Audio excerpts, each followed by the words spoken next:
talk it through drunk, sing it semi-sober is true repetition rehearsal. And that's how the vocalist for Whisky Woman does it. And the rest of the band says it works. People are strange when you're a stranger. Faces look Well, hello, boys and girls. Hi. What a wonderful day it is today in our money-based economy. Well, sit back and relax and get ready for the guy who's about to ruin everything. I'm puzzled. Are you really seriously suggesting that Jesus Christ was a mushroom? Wait, Jesus was a mushroom, Roberts. Yes. You are dealing with a secret cult, a secret society. Welcome to Waning Interest. Welcome to the Waning Interest podcast, number uno.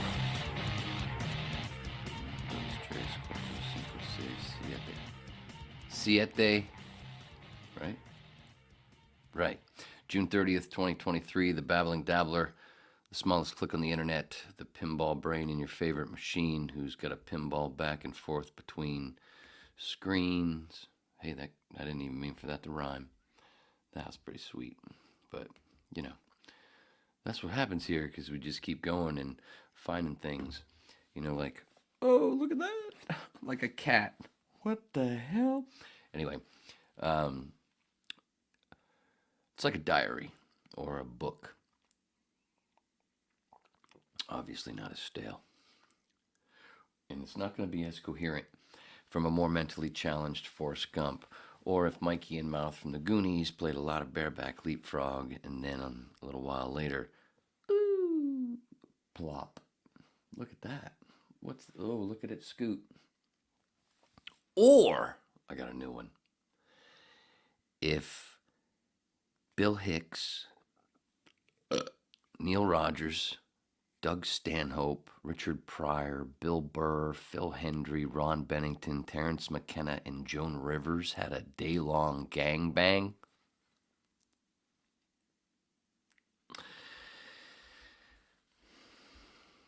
the Waning Interest podcast was born 3.5 months later.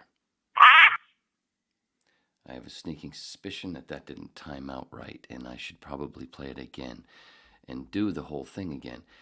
3.5 months later, very slow months later, the Waning Interest podcast was born. Oh, shoot, I forgot this part. Oh, it's this way. Wait, the camera, whatever. I'm an actor, and I don't even know how to work a camera. Maybe it's what the hell is this? What did Mama make today?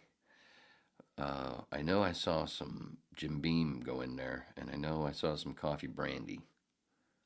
I don't know, some kind of tea. This is my first cup, and I'm flick the hair of the brain, fluffing of my drink.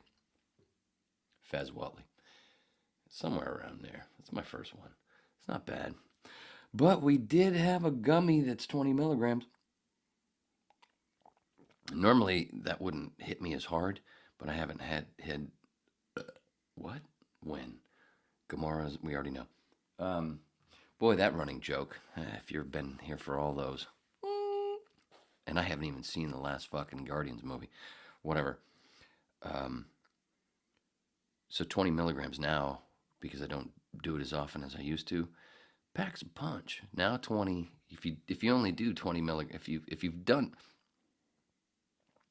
when you do a bunch, you know, you build up a little bit of a tolerance, okay? So I'm saying, and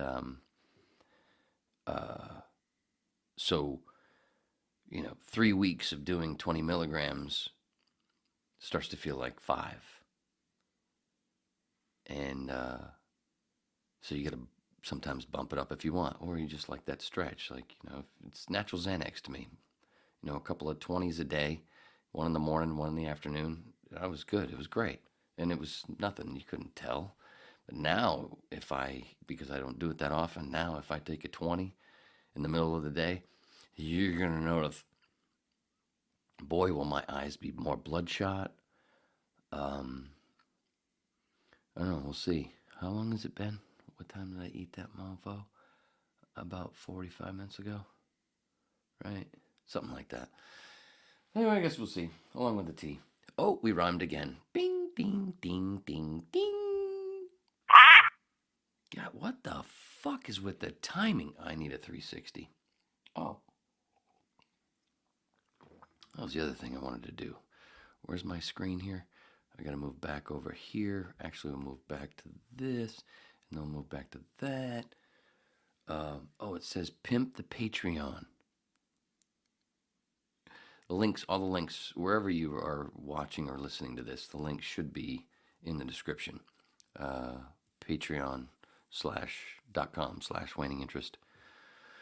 $1, a 2 is the smallest tier, but you can do $1 if you want, or whatever. You can do whatever you want. And I just now starting to push that because this far into my workers' comp thing that I've been denied, and other things continue to give me things were on hold, appeals, blah, blah, blah. I'm like, Jesus Christ, try to work here, try to do this, try to do that. You can't, everything is always a problem. The doctor thing I talked about on WHIP, was this the last WHIP 116, right?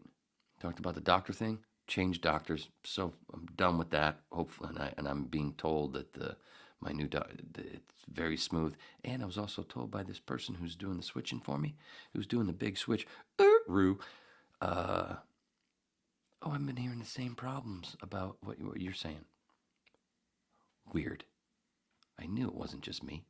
Usually it is. But I knew it wasn't. How could it be? Oh my God, how many fuck-ups? The list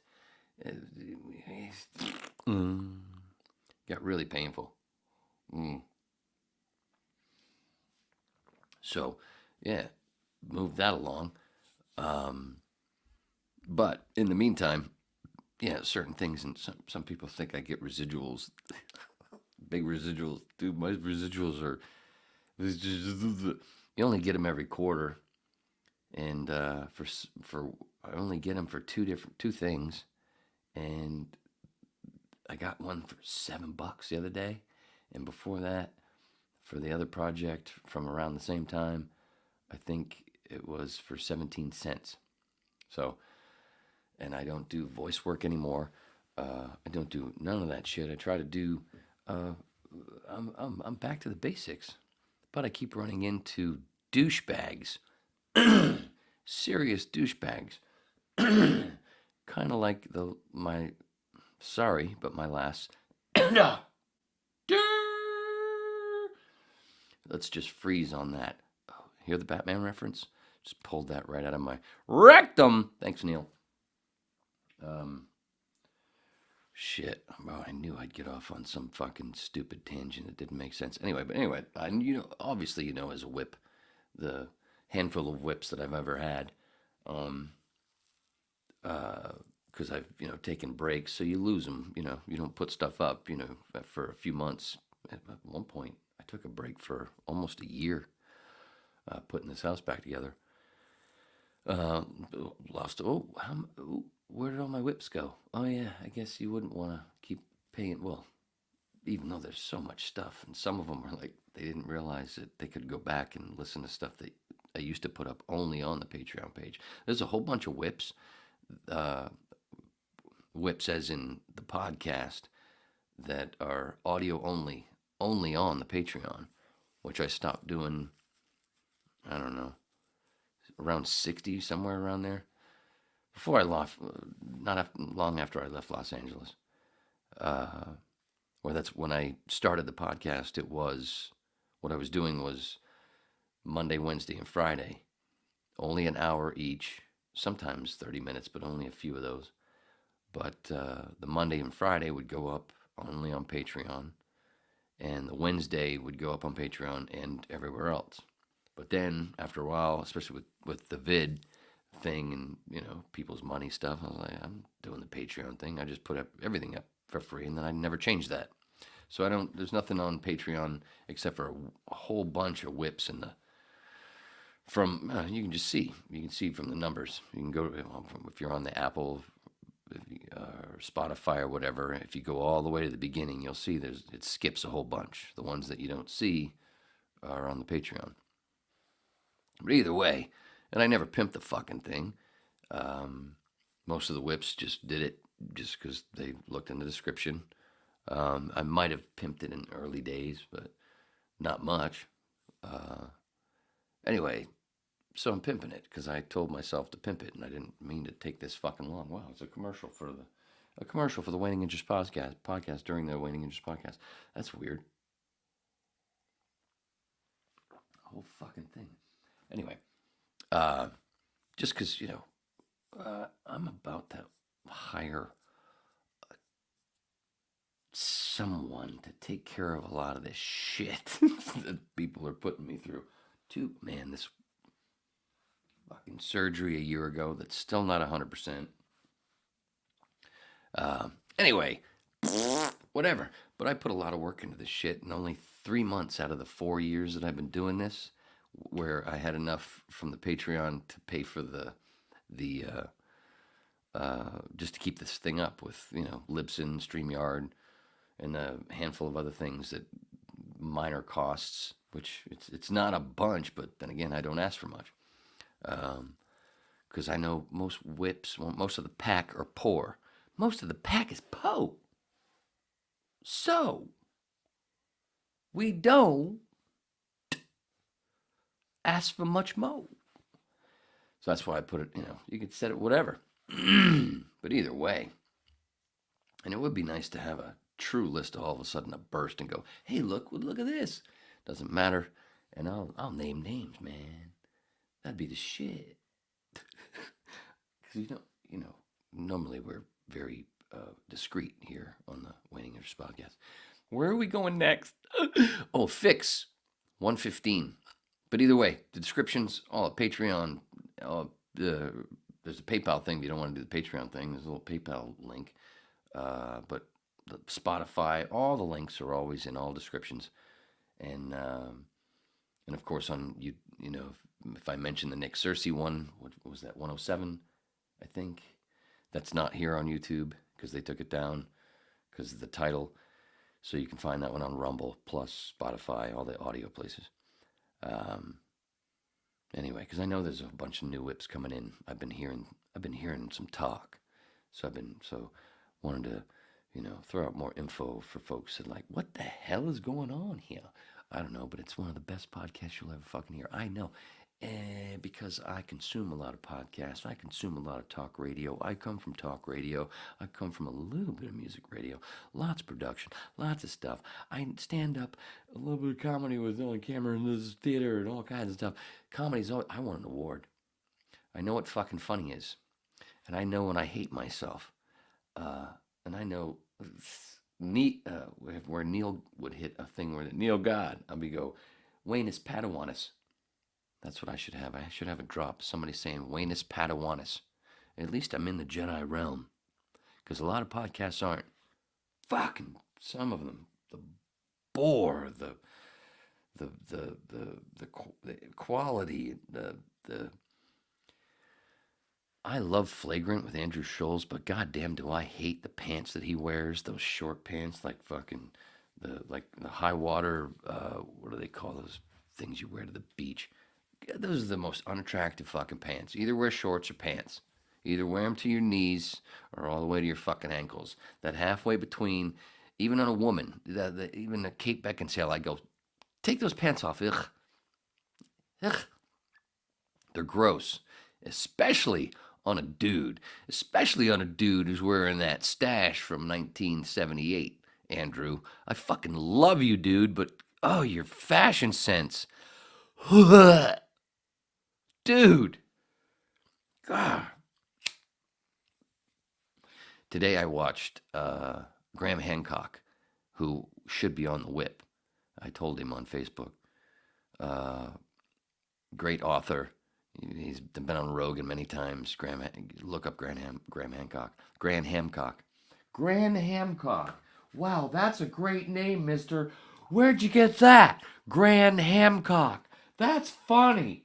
You're an archaeologist. You're an author. Graham Hancock. Awesome. And he did almost 3 hours on Flagrant, the newest Flagrant, Andrew Schulz. Great comedian, terrible dresser. It was awesome. And there was a big bunch in there where Andrew was like, all right, let's get to the ayahuasca part. He actually cut one of the coolest times that I've ever seen somebody cut somebody off that I want to listen to. Andrew was like, yeah, well, okay, we got the pyramids. I want to ayahuasca. Oh, thank you, dude. And of course, Graham went into the whole thing about the indigenous and how all the paintings, all the carvings, all that stuff came from our main ancestors tripping hard on the local psychedelic, and that's where those carvings came from, and then language and it is great, awesome stuff. So Flagrant's one of those good ones, except for the way those guys dress. But so many. What I meant was so many even more popular podcasts. I blow them out. I blow their fucking doors off. I'm like fucking Skinner opening for the Stones.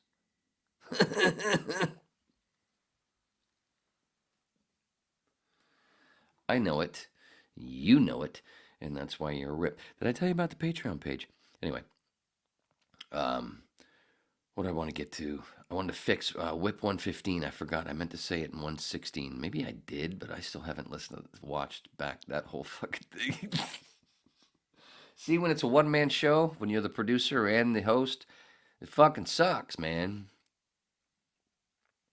See, most of these fucking guys, they have a bunch of producers. They have all these people do all this shit. I do it all here. That's why the camera quality sucks. Because I'm an actor. I'm not a gaffer. But I was. What's the other thing? What's the other fucking gig that you can have on a set where you're not as big as a gaffer? What is it? It's. I've been that a lot. You know, the true grunt. Fuck, I can't say it. It doesn't matter. That's not where I was going. Either way, I haven't watched all of 116. Still, because it's tough, pulling clips, and I pulled some stuff, and then there's actually a little bit of a story behind it why I didn't want to watch any more of it. But I still haven't pulled a Terry Weigel clip from the Terry Weigel story that I finished with. It's a great fucking story. Have you seen Whip 116?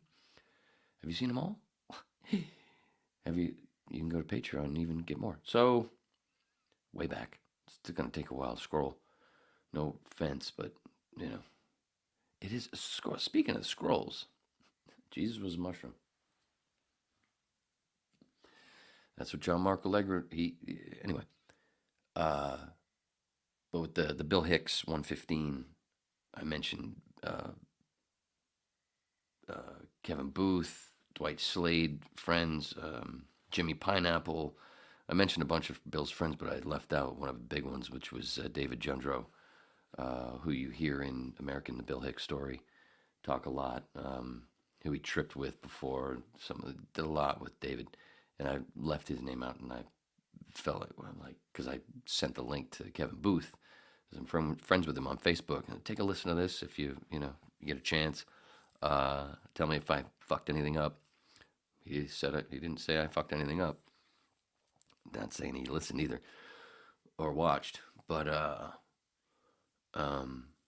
when I went back looking through clips and stuff, and I'm like, wait, there's some of it. And then I watched American Bill Hicks Story again. I went, oh, fuck. So, wanted to apologize to that, David. David did a lot of shit, and, good friend. And, he doesn't get talked about. Kevin does a lot, because Kevin produced, the albums and did a lot of other stuff. But, yeah, sorry, David. Just wanted to apologize for that. Check out 116, all about Bill Hicks, and you get to hear an old stand-up set of mine. Didn't murder, but didn't bomb either. And plus, I was nothing ever but a barely glorified fucking open micer. And the only reason I was barely glorified was because of Sam Tripoli, working with him on Conspiracies Now at the Comedy Store, a podcast he used to do for his Patreon page years ago. I was his Ed McMahon.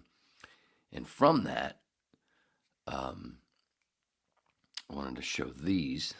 This will be fun, a little break in the action with me babbling. I'm breaking up the order that I had this stuff on because I was going to do the People Are Strange thing first, but I want to go back. But basically, the show, the awesome show that never was. The first time I put it together a comedy show, and I was like, oh, I'm friends with fucking killers. This is gonna be cool. This is a smart thing to do because I'm a host. I did radio and stuff. I won an award for being funny. I'm not the best stand-up or whatever. I'm just a fucking open micer. But I'm friends with these fucking killers. And one of them I've known for 20 fucking years. And he's a legend. And these are legends in the making. And fuck, I'll put together the show and just host it. I'll come up, I'll do a fucking minute, get the fuck off the stage, let them murder for 10 minutes, come back up for a minute, maybe do a joke or whatever. If I think of something, call back to what they're said, keep it going. Boom, maybe one of my jokes. Boom, just keep it fucking rolling. Like the Ron and Ron show. Keep that fucking, all those plates spinning. Don't fucking, no, this is my show, I'm hosting. I didn't want to do that. I wanted them I set up, I trimmed up all this different music for Trevor, who was going to be who ran the dojo. And him and Sam were the dojo people. Sam Tripoli, who you're going to see in a second. Each one of them, Erica, Felicia, Jimmy, and Sam, I don't remember the music. In the promos that I made, it's the whip music, the only song that I ever took out of my head and actually put down and recorded in used GarageBand. That's the whip. If you didn't know that, the music you heard at the beginning and you'll hear at the end. That's mine. Fluffing of the brain. So anyway, Fezzy. So, what was I saying? Oh, so for the show, put the show together, and I each comic, I had a bed of music, a real rockin' fucking music to bring them up with, and nice length for Trevor to have, enough time to then fade it out if, depending on the sound, nothing too short or too long. He thought it was perfect. And then normally, folks would just make a flyer, kind of like what you see there in the pic. That's the flyer I made, and that's usually all you did, and you post that, on Twitter if anybody's following you. Doug Stanhope actually fucking somehow, I asked him to retweet it as a joke, and he fucking did it. But still, the day was just this weird thing where Erica was actually, these guys usually, lots of nights, they're running around town doing 3 to 4 shows or just dropping in to do stuff. Erica was on, I think, 4 shows that night, or 3. And one of them was mine, of course. And I think she had one at Flappers. And it was a day where a whole bunch of things just didn't happen. Where people were across town for shows that I don't know what the fuck it was with that day. But basically, Erica had 2 shows that day. One of them was mine. One of them was at Flappers. Neither one of those even happened. It was just one of those fucking days. And of course, it had to be my show, my first one that I put together where I thought I was that was like, this is gonna fucking murder. Yeah, I won't be the highlight. But who cares? I'm not gonna spend much time on stage anyway. I'm not gonna fucking kill it. I'm gonna just keep it. Oh, you don't like me? Okay, here they go. Yeah. Let's go to the pro. I'm not stupid. And the coolest part, I remember this, where Chupa was there. He's waiting, my buddy Mike Chupa, and we're outside, and I'm smoking with Jimmy. Jimmy was there already, and it was still daylight. The show hadn't even started yet. Jimmy showed up, and we're hanging out outside just waiting for some things to happen. Like, what's going on? What is happening here? And I'm getting texts from Erica across town in Burbank, and like, what the fuck? And all this weird shit. And just standing outside, and I remember one of my jokes that I ended up telling later on, just because this moment was, what the fuck was it? It was kind of a take on Bill Hicks's, I go through 2 lighters, from smoking, where I just borrowed that, where somebody said something about STDs. Somebody was joking about STDs while we're outside smoking. I mean, STIs. They're infections, not diseases. And, what was it? I said something about, fucking warts. Those suck, man. I went through burning those. You got to burn those off. I went through 2 lighters. And I fucking made Shubert laugh. When you make a legend like Jimmy Shubert laugh, you're like, oh, this is going to be a good day. This is going to be a good night. Hey, man. And I just popped that right out of my head, But that going through 2 lighters thing was, I admit it just came from Hicks with the smoking thing. I just added it to burning off a wart. Anyway, hilarious thinking, gonna be of a night. And I'm not gonna spend much time at that microphone. I don't want to fuck with it. I don't want to be just, hey, it's me. Oh, I put together this and this. I know this. Here's a joke. Hey, first one. Oh, you get the fuck out of here. So again, normally all you do is you put together a flyer like that. I went ahead with the music. Got that to Trevor, which you normally don't do either. And all was cool. And then I went ahead and also made some promos that were on. They were on Facebook and Instagram and Twitter. I took a bunch of their chunks of shit because I'm at home all the time doing voice work, and sometimes, a lot of times not. So I went, let's do this.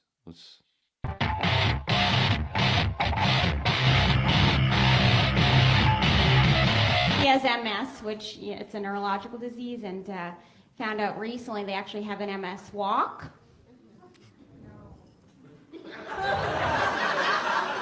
Just seems very disrespectful.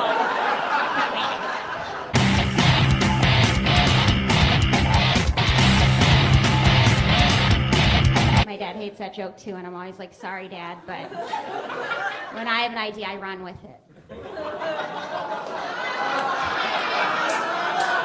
Unlike some people I know, so you're just gonna have to roll with it.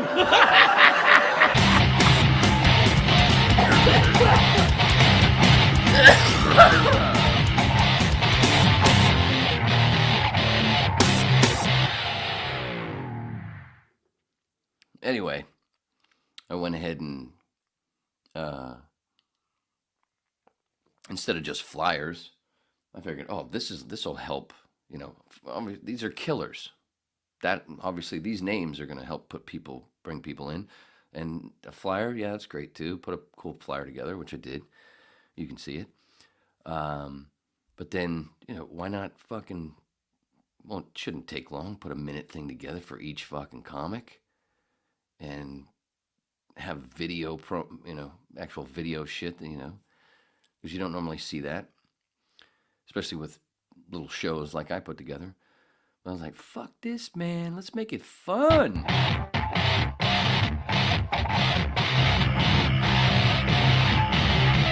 It's not about black. It's not about white. It's not about beige. It's not about whatever Asians are. I don't know what that is. Yellow? That sounds pretty racist to me, okay?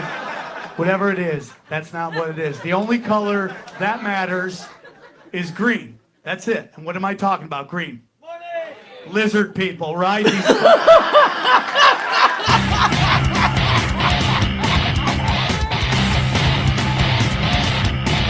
You're awesome. You're invited to every fucking show ever, free for the rest of it. Don't leave the dead weight at home. You know, your mom knows how to party, dude, yeah. Your mom knows how to go. You know what they say about women who laugh out loud like that? Love anal. Scientifically proven. Your mom's in the butt sex, homeboy, huh?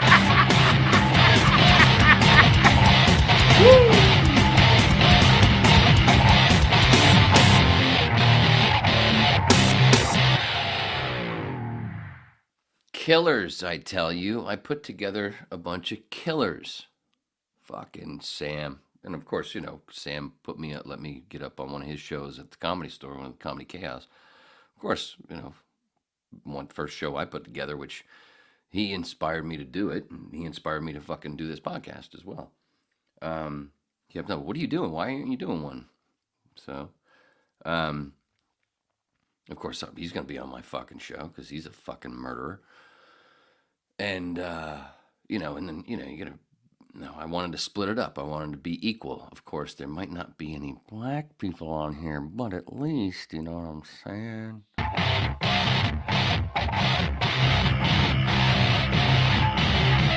The only thing I would ever tattoo above my vagina would be instructions.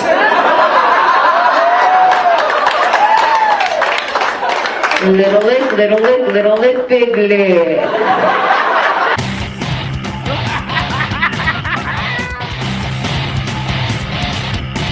That night he comes home, he's like, Mom, skinny jeans are too tight. They're giving me a boner. And as a mom, I was like, wow, I must really be a good mom because he's sharing that with me. I'm like his safe zone.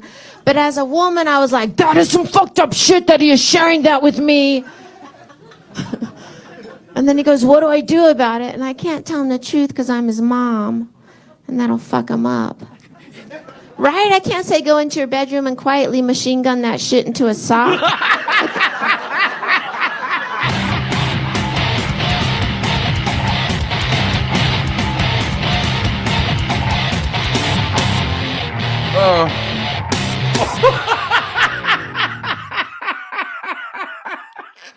Machine gun that shit into a sock. Such a great thing to hear from such a beautiful woman. Oh my God, she's so fucking funny. And she was on Star Search, right? I think it was Star Search. Yeah, Felicia Michaels. Oh fuck, would have been a murderous show. As long as, like I said, I would only been on the stage between them, you know, less than 60 seconds. Would have told myself, you don't do fucking 58 seconds, you don't do fucking 60 fucking 4. You do 60, bitch. Get the fuck off there, let the killers do the Roman. And of course, you know, knowing Jimmy Shubert since 1997 with the Ron and Ron show, have a brain, listen, Fev. He was going to be, you know, the fucking closer. He's done a lot of stuff. Movies, a lot of stuff. What's in Greek yogurt? Ouzo and milk and a didactic lecture on the perils of an unintellectualized democracy? Finally, a yogurt with Aristotelian ideas.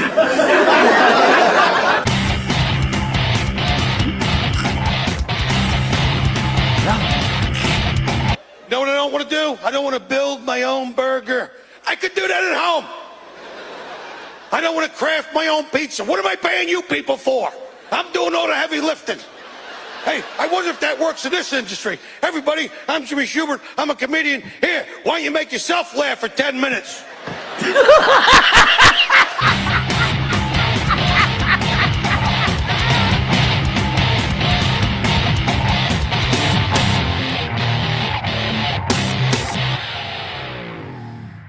Killers, murderers I put together, and the fucking show didn't happen. And I'm just letting you know because my phone let me know that it was the anniversary. Was it the 16th? What was the date on that? I forgot. I didn't even see it. I was too busy chuckling. Oh, that's some good shit, wasn't it? Should I play them all again? I think so too. Because this is what I would do after I fucking, dude, to go back. I went back because, I was upset after it didn't happen. I'm like, what the fuck? I did everything. Stanhope retweeted it, and it got a bunch of fucking likes.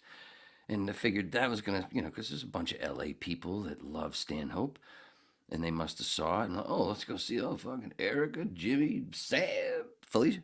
Whoa, that's a cool lineup, fuck. I thought when I put video together for all of them, obviously. I was like, this, I'm going to pack the house. It's easy. And just fucking, boop, boop, give it to them. But like I said, there was a weird day where a whole bunch of shows didn't happen. Erica was on 3 or 4 shows, and 2 of them didn't happen. She's killing it all over the fucking country, all over the place. She tweeted yesterday? The other day, she tweeted telling people to follow her on Instagram. If you follow her on Instagram, more chance that she'll be able to come to your town. And I said, I replied, don't come to Maine. I won't let you leave. There's not a lot of funny people here. Anyway, where was I? Oh, yeah. I was going to play this again, right? Right.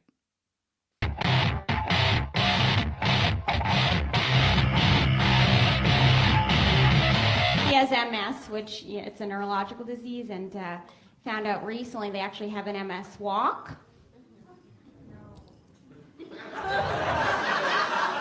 This seems very disrespectful.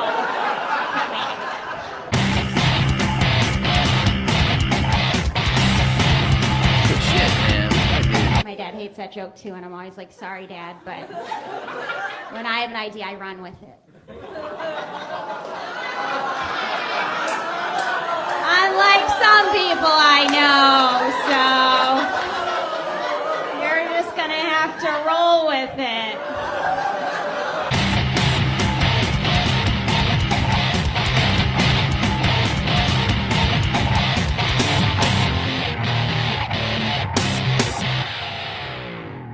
See, I even made my picture the smallest.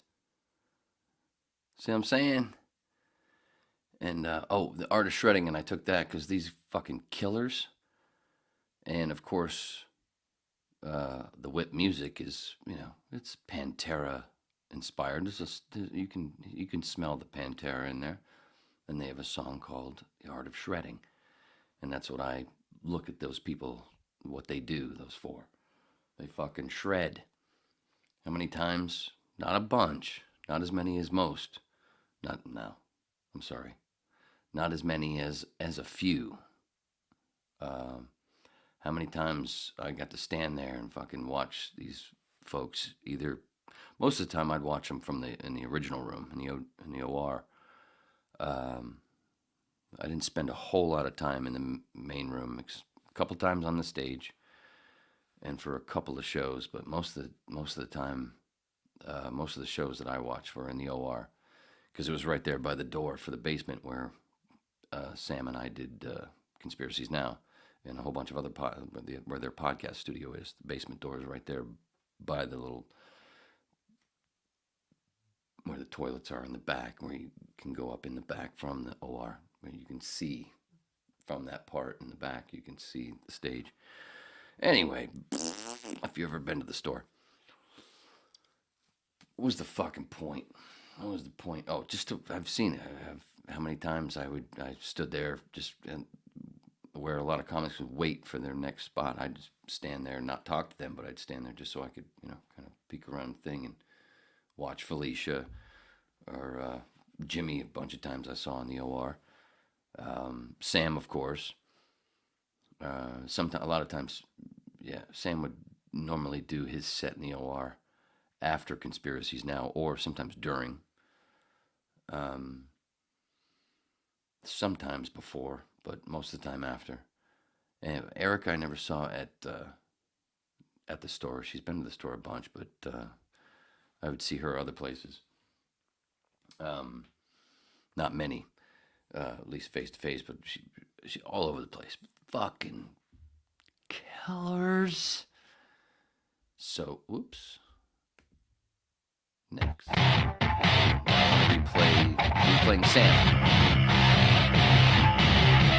He has MS, which it's a neurological disease. Whoops. And found out recently they actually have an MS. No offense, Erica, but I meant to play Sam's again. What the hell? Oh, because I thought I removed it. There. Now it should be. Sorry.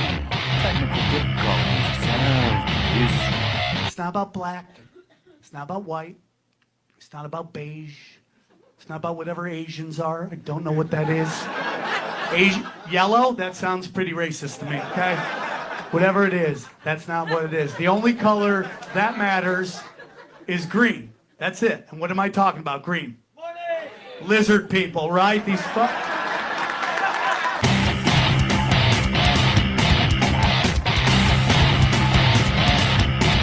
You're awesome. You're invited to every fucking show ever, free for the rest of it. Don't leave the dead weight at home. You come out though.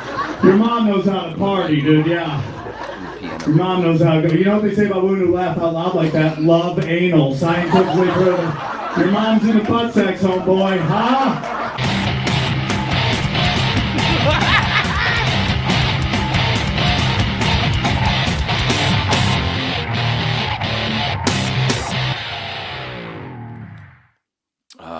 All right, we'll just jump right to it now. Now do this, you smart ass pants dummy. The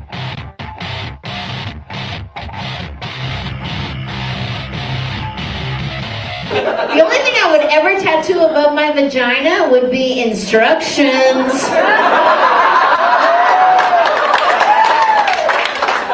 Little lip, big lip.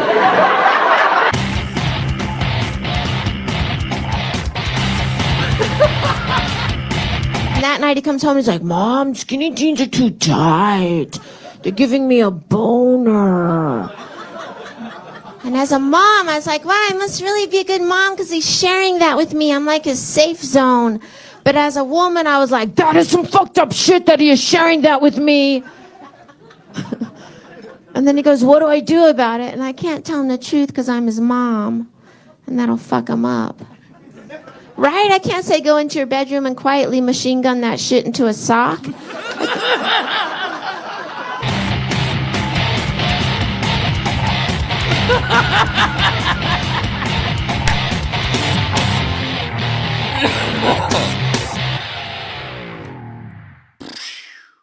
Oh, so fucking funny. So then that's what I would do. I'd be like, hey, that was funny.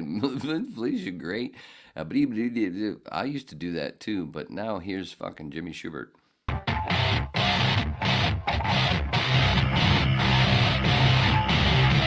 What's in Greek yogurt? Ouzo and milk and a didactic lecture on the perils of an unintellectualized democracy? Finally, a yogurt with Aristotelian ideas.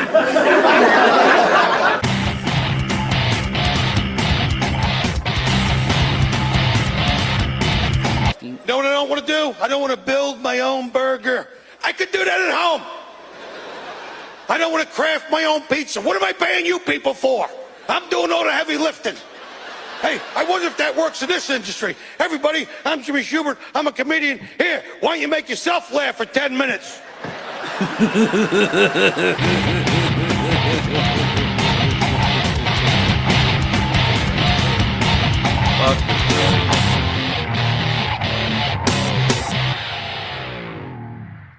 And one of the fucking funniest parts about Jimmy was back in the 90s, he had a bit. I've talked about this on the whip.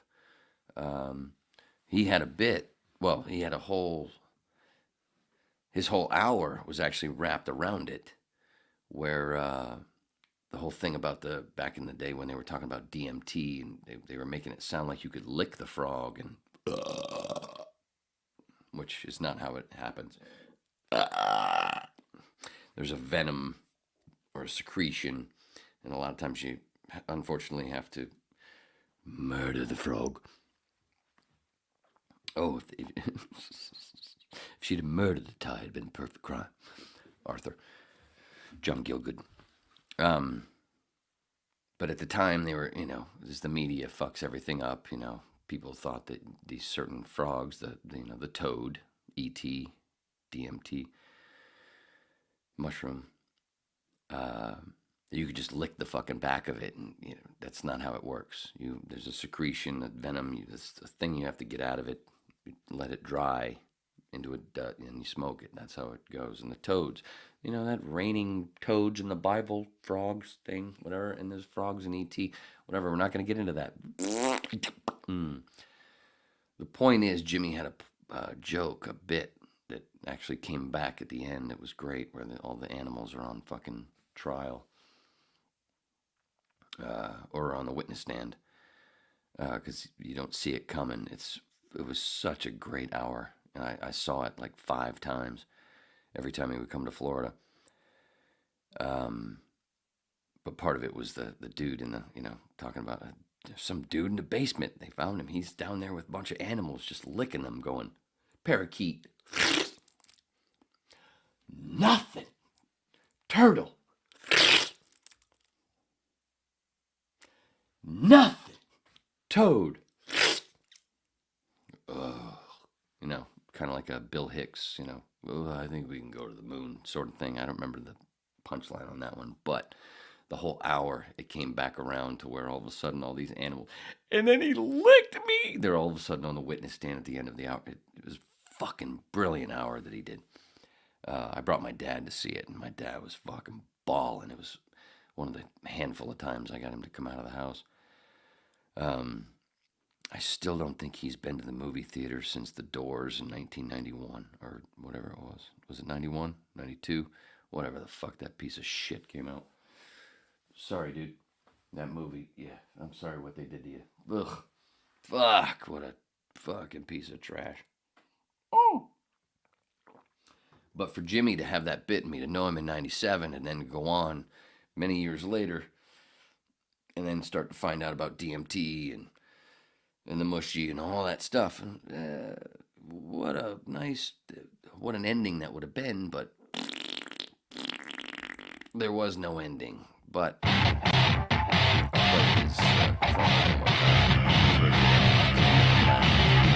What's in Greek yogurt? Ouzo and milk and a didactic lecture on the perils of an unintellectualized democracy. Finally, a yogurt with Aristotelian idea.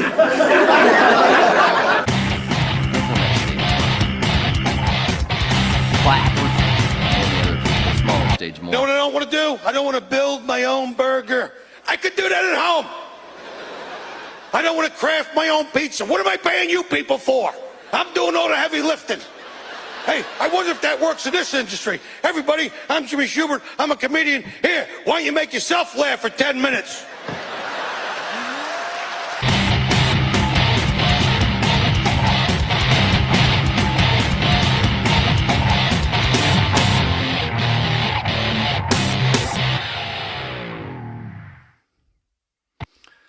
Would have been a murderous fucking show if it had actually fucking happened. See what I'm saying? Kicked in the balls, kicked in the teeth, always in detention. What did I do? All that work. Kind of like all the work that I've done on this podcast. See, I put things together. I set things up. I write a whole bunch of shit. Take a lot of notes.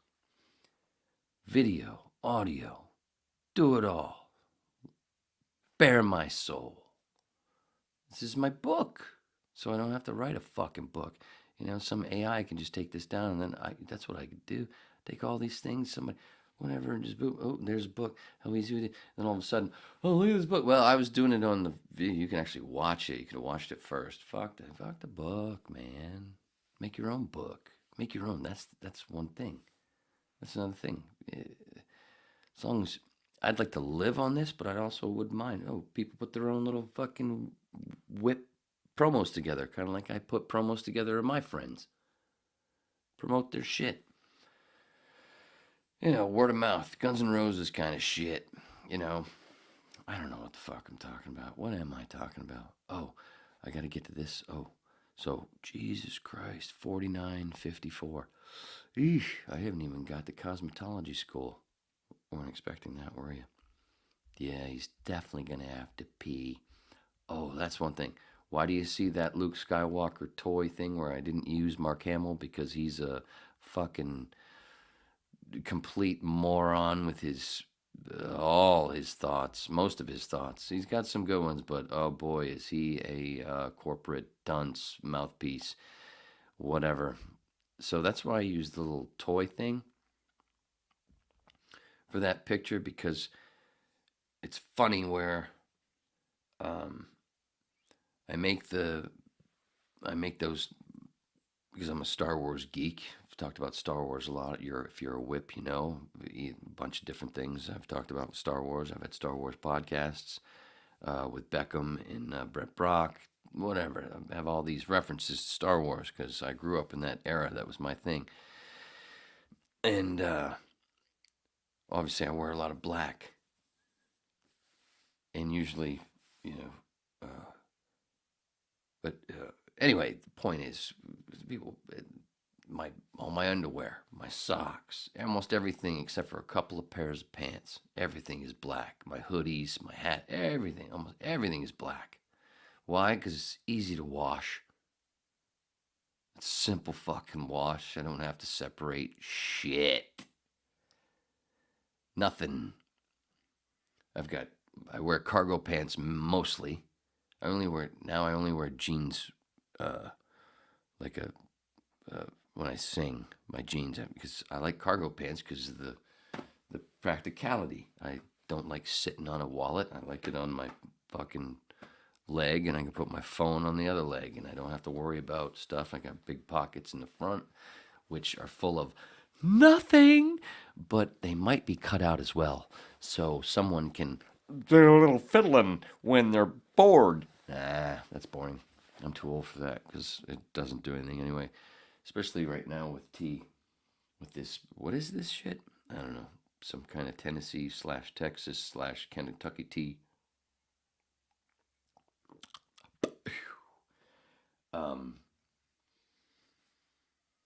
But I mainly wear, black because it's easier for folks to project their bullshit onto me because I'm a giving motherfucker. And the projection of bullshit onto me is absolutely insane. Some people get to see it once in a while first. They're like, oh, you telling that story? Ah, come on, that's a little crazy. And then they see it firsthand and go, what the fuck? Where the fuck did that come from? What the hell was that? See, I told you. I fucking told you. But the weirdest part is the thing that I've noticed. I've been wearing khaki cargos, and usually I have black ones. And I'll wear a gray t-shirt with the black ones. It's the only time I wear gray for a t-shirt because I don't like the black on black. Like a Jedi. Because I'm not. I'm a Padawan. I'm pre-Padawan. Mostly I wear my forest green, army green cargos or my khaki cargos. But then I usually have one of my khaki cargos. I wear the black tees. And I start to realize with all these videos, all these fucking feds with those masks and coming in with these black masks, I'm like, that's the kind of thing I wore during fucking COVID. With all these feds coming in like they're these freedom fighters, whatever, and people are pointing it out. I'm like, and they're wearing fucking khaki cargos and black t-shirts. Fuck, when I wear that, is that what people think I am? Is that one of the reasons why people look at me? Because I'm wondering. I know I get shit for no reason, but I think, what happened? But I still think about it. Is it something I'm wearing? So I'm still thinking, is that what it is sometimes? Is it because I'm wearing a black t-shirt and fucking khaki cargo pants with boots? And people just maybe sometimes assume I'm a Fed? With the because I have tattoos, maybe I was former fucking military. Oh my God, that's so fucking funny. Because that would be the complete opposite of me. Not even, and I've been wearing that shit for, before these videos started popping, then at least that I watch a lot of these videos where people putting this stuff out. I know I was wearing it first, as usual. black t-shirt, fucking khaki color cargos. Because it's for practicality. I can't, because I was one of those people from putting my the wallet on the, in the back pocket and driving around so much, and I had fucking problems until I started going, wait.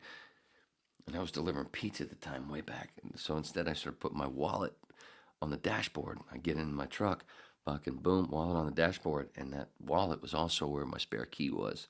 And a few times, I locked myself out of my fucking truck with the spare key right there on the dashboard in that wallet sitting there. And 2 of the 3 times I did it, of course, it was fucking raining. So instead of, getting that, running into that problem all the time, how did I solve it? Instead of wearing jeans and, put the wallet, it's right here. I know where the fuck that shit is, and nobody can pull it out of my back pocket. Nobody can steal my stuff. For nothing. I have a brain and feeling like it's going to have to pay soon.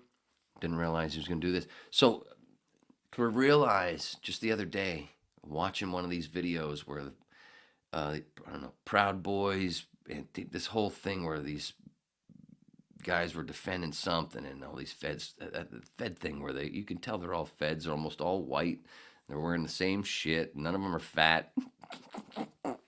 Like, there's no way these are real dudes. You can just tell, you've seen the videos, like, oh my God, wait, is that what it is? Because I wear black t-shirts and fucking khaki cargos and boots.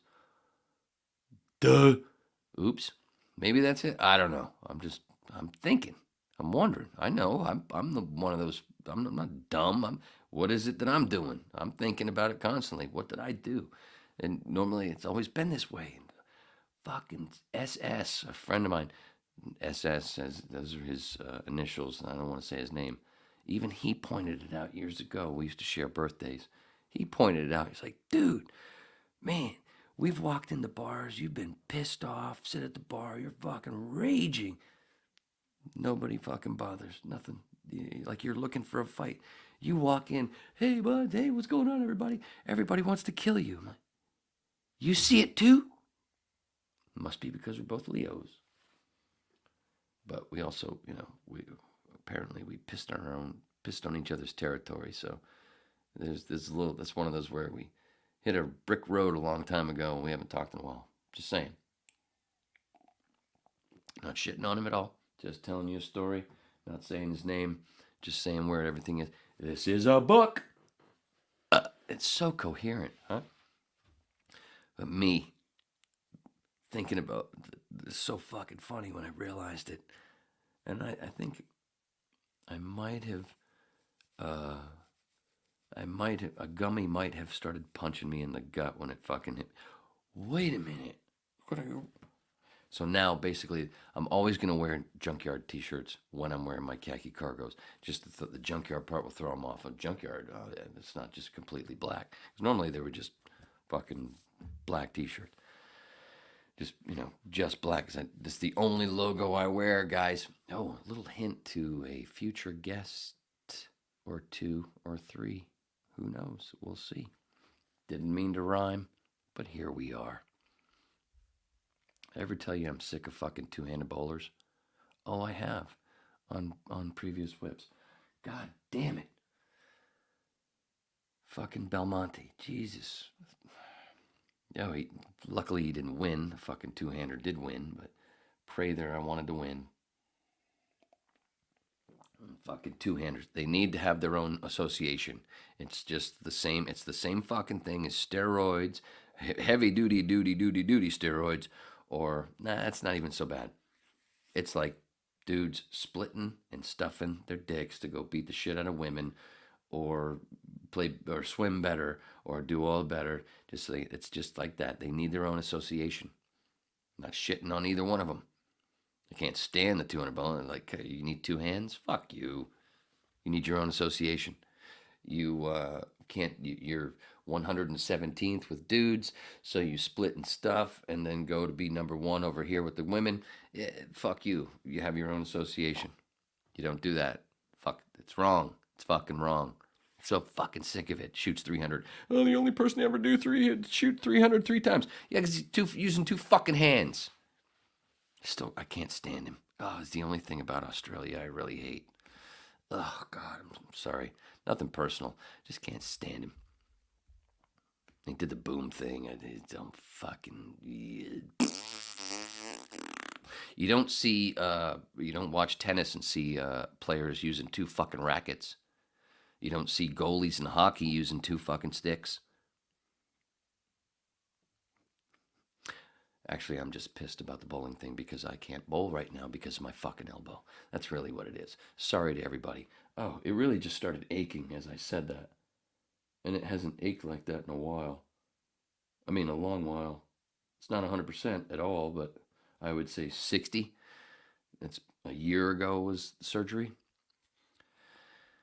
Ugh, Jesus Christ. Oh, before I go pee and I play a best of with Daniel Knopf from 114, was it? Or 113. Daniel will be coming back. Daniel wants to trip with me. It's going to be great because we're going to do it. The creator of Carnival wants to trip with the Wayness. That's the shit. Anyway.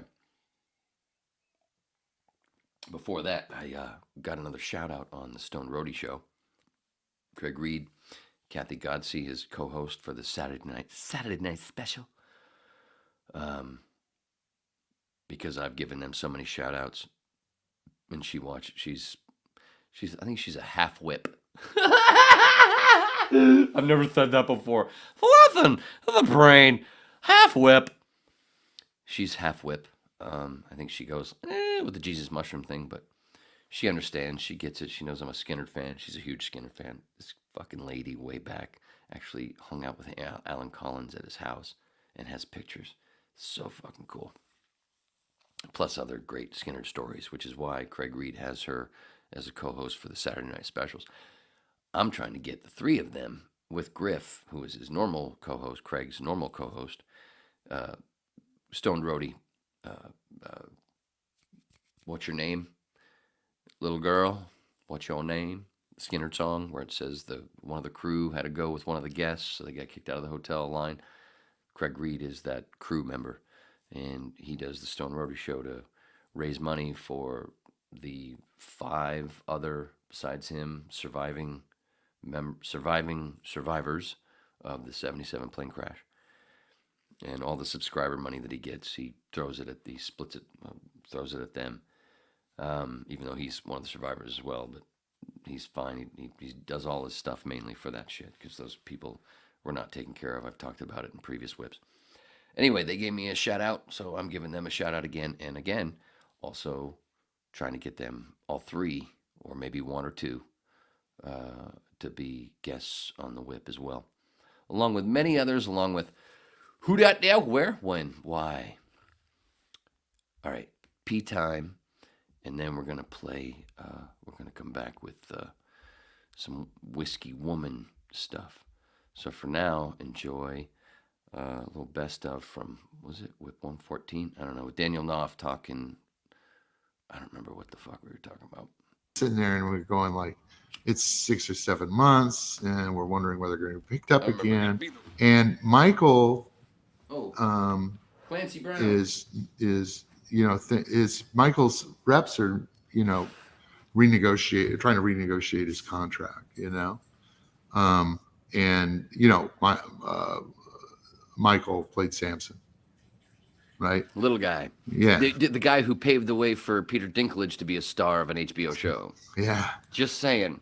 Yeah. So Michael they were in the process of trying to renegotiate a contract. I get a call from Clancy, and he says, yes, I understand that. I can't do Clancy. But I understand that Michael is trying to renegotiate his contract. And I know normally you wouldn't do this in your second year, but you got to think about it. There's not a lot of roles for a guy like Michael. Right. This may be like the last thing. He's going to have to live on this. You may have to live on this for a long time. And he's such an important part of the show. And he's really going to bat for Michael. And I said, I'm not part of that. I'm not involved in the negotiations. some other EPs, and that's HBO, and I have nothing to do with that. And but I'll put a word in somebody's ear. I said, but I think the main thing is, I mean, he's being paid already a huge amount of money. And Clancy goes, how much? And my reaction is exactly what your reaction was just then. I said, look at you. Yeah, you'll go to bat for the guy as long as he's making less than you, won't you, Clancy? He's going, fuck you. Fuck you. Dude, that just made me come in my pants here, and Clancy did that for somebody. Oh, Clancy does shit like that all the time. He's the most stand-up guy in the business. And if I could cast him in every show I ever did, I'd put Clancy in it because he's just a great guy to work with, and he's like one of us. He's not, one of my favorite things about him was he's always been one of my favorites since fucking Bad Boys, since the original Bad Boys, him and Sean Penn. Oh, he's been in my book since fucking Buckaroo Banzai, dude. Well, that was after, wasn't it? I don't know. I'm not sure. No, Bad Boys. Bad Boys, Sean Penn, in 1979 or 80. Oh, Sean Bad Penn. Boys? Yeah. Sean Penn? Yeah. It would have been well after. Yeah. That was where I first learned for who he was. So anyway, and then I do get into radio, voice work, blah, blah, blah.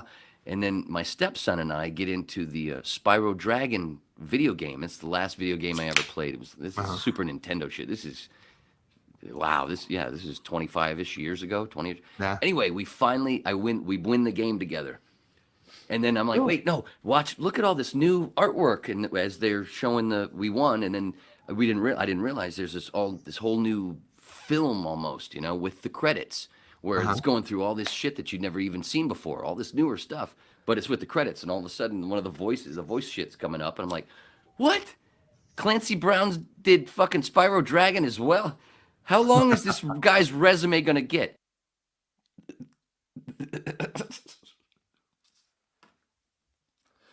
It got lots longer. Clancy Brown. Know him from all kinds of stuff. Oh. Carnival, obviously. Dude, just look at his fucking resume. It is seriously, well, what the hell? And on IMDb, it doesn't even have all the commercials. It doesn't even have it's missing a lot. His true resume is it would just go on and on and on. And most of it, a lot of times you wouldn't even realize. Dude, he's in fucking Ragnarok. He's part of the MCU, and most people don't even realize it. He's Surtur. He's the one who destroyed Asgard. Stuck that fucking big knife blade right through it, and boom, boom. It's a crown. That whole opening scene, that's him with that fucking hilarious dialogue with Chris Hemsworth at the beginning of Ragnarok while Hemsworth is hanging there. That's Clancy Brown. It's a crown. Anyway. Nice little memory from chapter 1 with Daniel Knopf.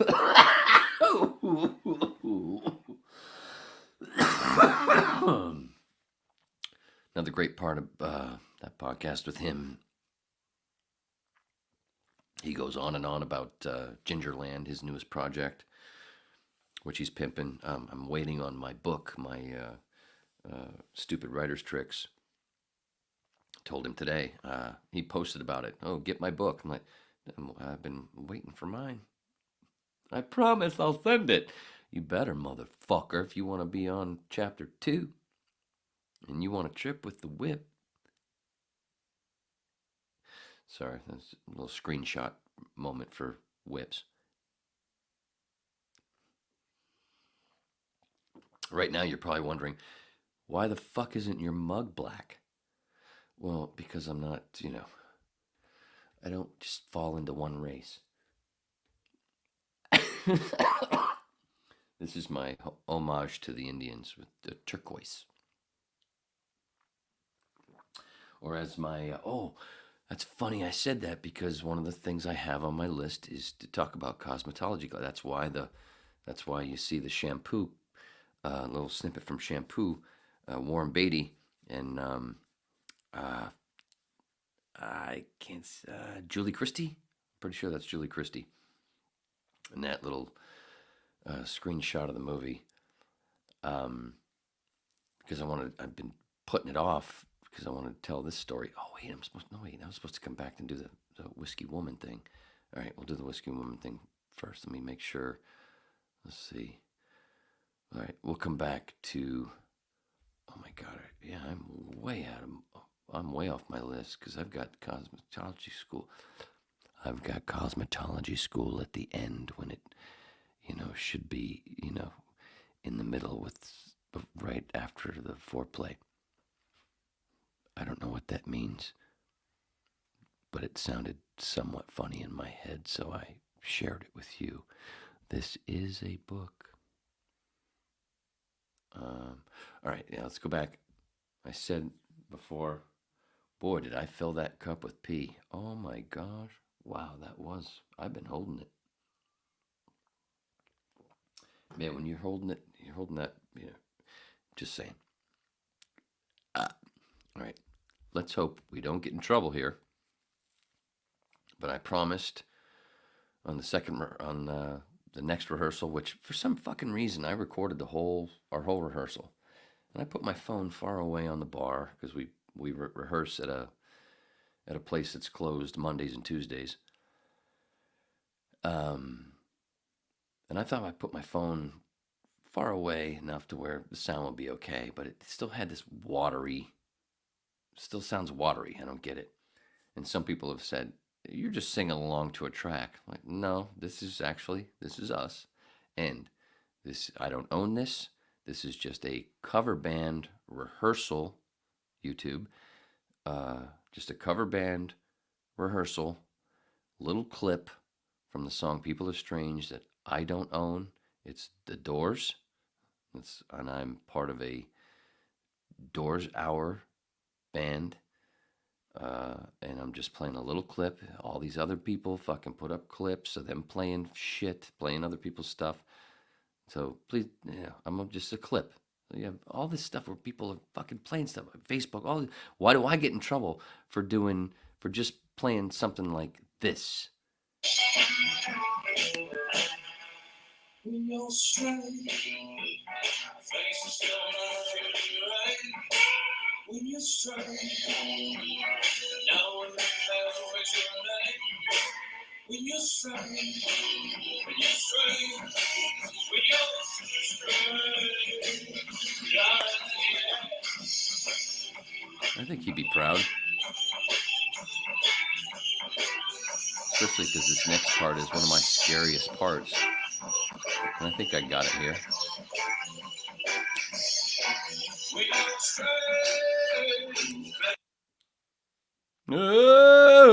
That's when you're doing it, that gets kind of scary. Don't know what it's going to do.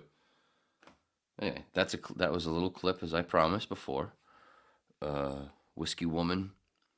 A little clip from People Are Strange, The Doors, that I do not own. Just playing a little clip from cover band that a whole bunch of people have put up way longer stuff and don't get in trouble. Just telling you, Jesus.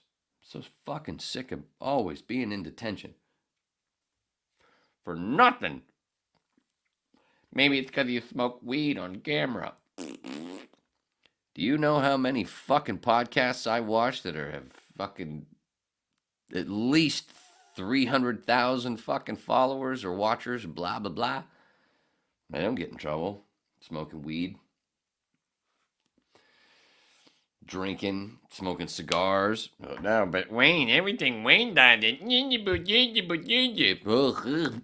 Gee, I wonder why he does fucking psychedelics to stay sane. Anyway, what was the next thing? Oh, you wanted to hear it again? Oh, okay, sure. When you're strange, faces still right. When you're strange, no one knows your name. When you're strange, when you're strange, when you're strange.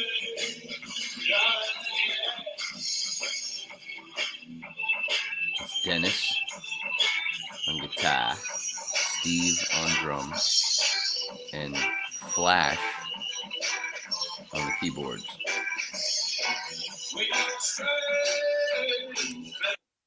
And the cool part about Flash on the keyboards, not only is he a fucking apparent legend here in Maine, that I'm just finding this out through Steve and Dennis.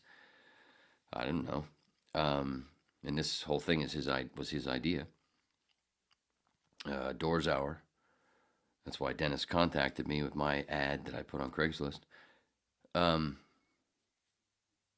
coolest part is Dennis, guitar player, Steve drummer, Flash, keyboard player.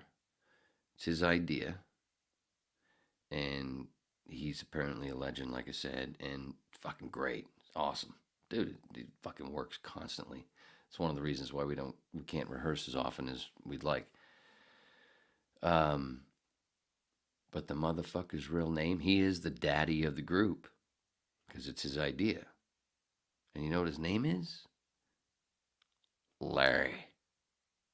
That's my dad's name. Synchronicities. That's what the whip is all about, and I just fucking realized that.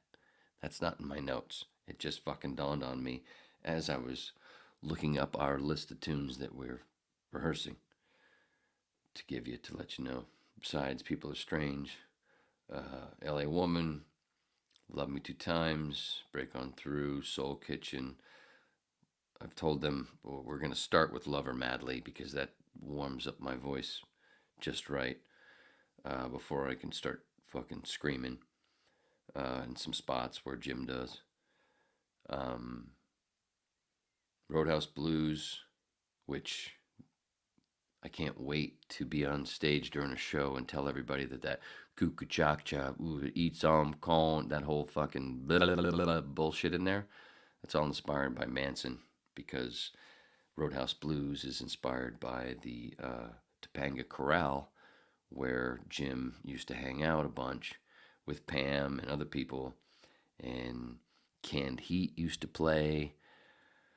Neil Young used to hang out there. All kinds of people used to hang out there like it was the place, and that's what the Roadhouse Blues. That's the place he's describing.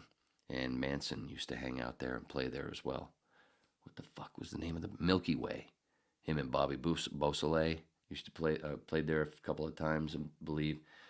Manson was there a bunch, and that's where he used to hang out with this motherfucker. And that Goo-ka-jaka, the whole thing in that, the Roadhouse Blues, a big chunk of that, it got a Manson inspiration. That's a fucking fact.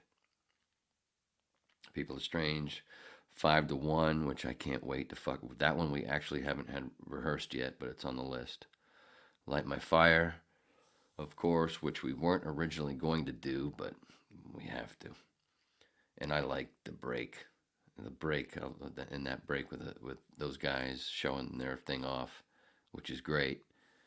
That gives me time to go have a cup of drinks, as my dad would say, as the real Larry would say. Oh, let's show Larry. I don't have to. They're already in here. Let's show Larry. The Larry. I can't see. They're so fucking small. What the fuck, motherfucker? Now I'm gonna have to add it. I'm gonna have to go to the thing here. It must have gotten bounced. That's bullshit, StreamYard. That's bullshit. Should still be on that list. It's been on. Now I gotta find it. What's it under? Dad? Dad? Is it under Dad? Of course it's under Dad, you stupid cunt. Right. Will it pop up after it unloads? No, there it is. That's the real Larry.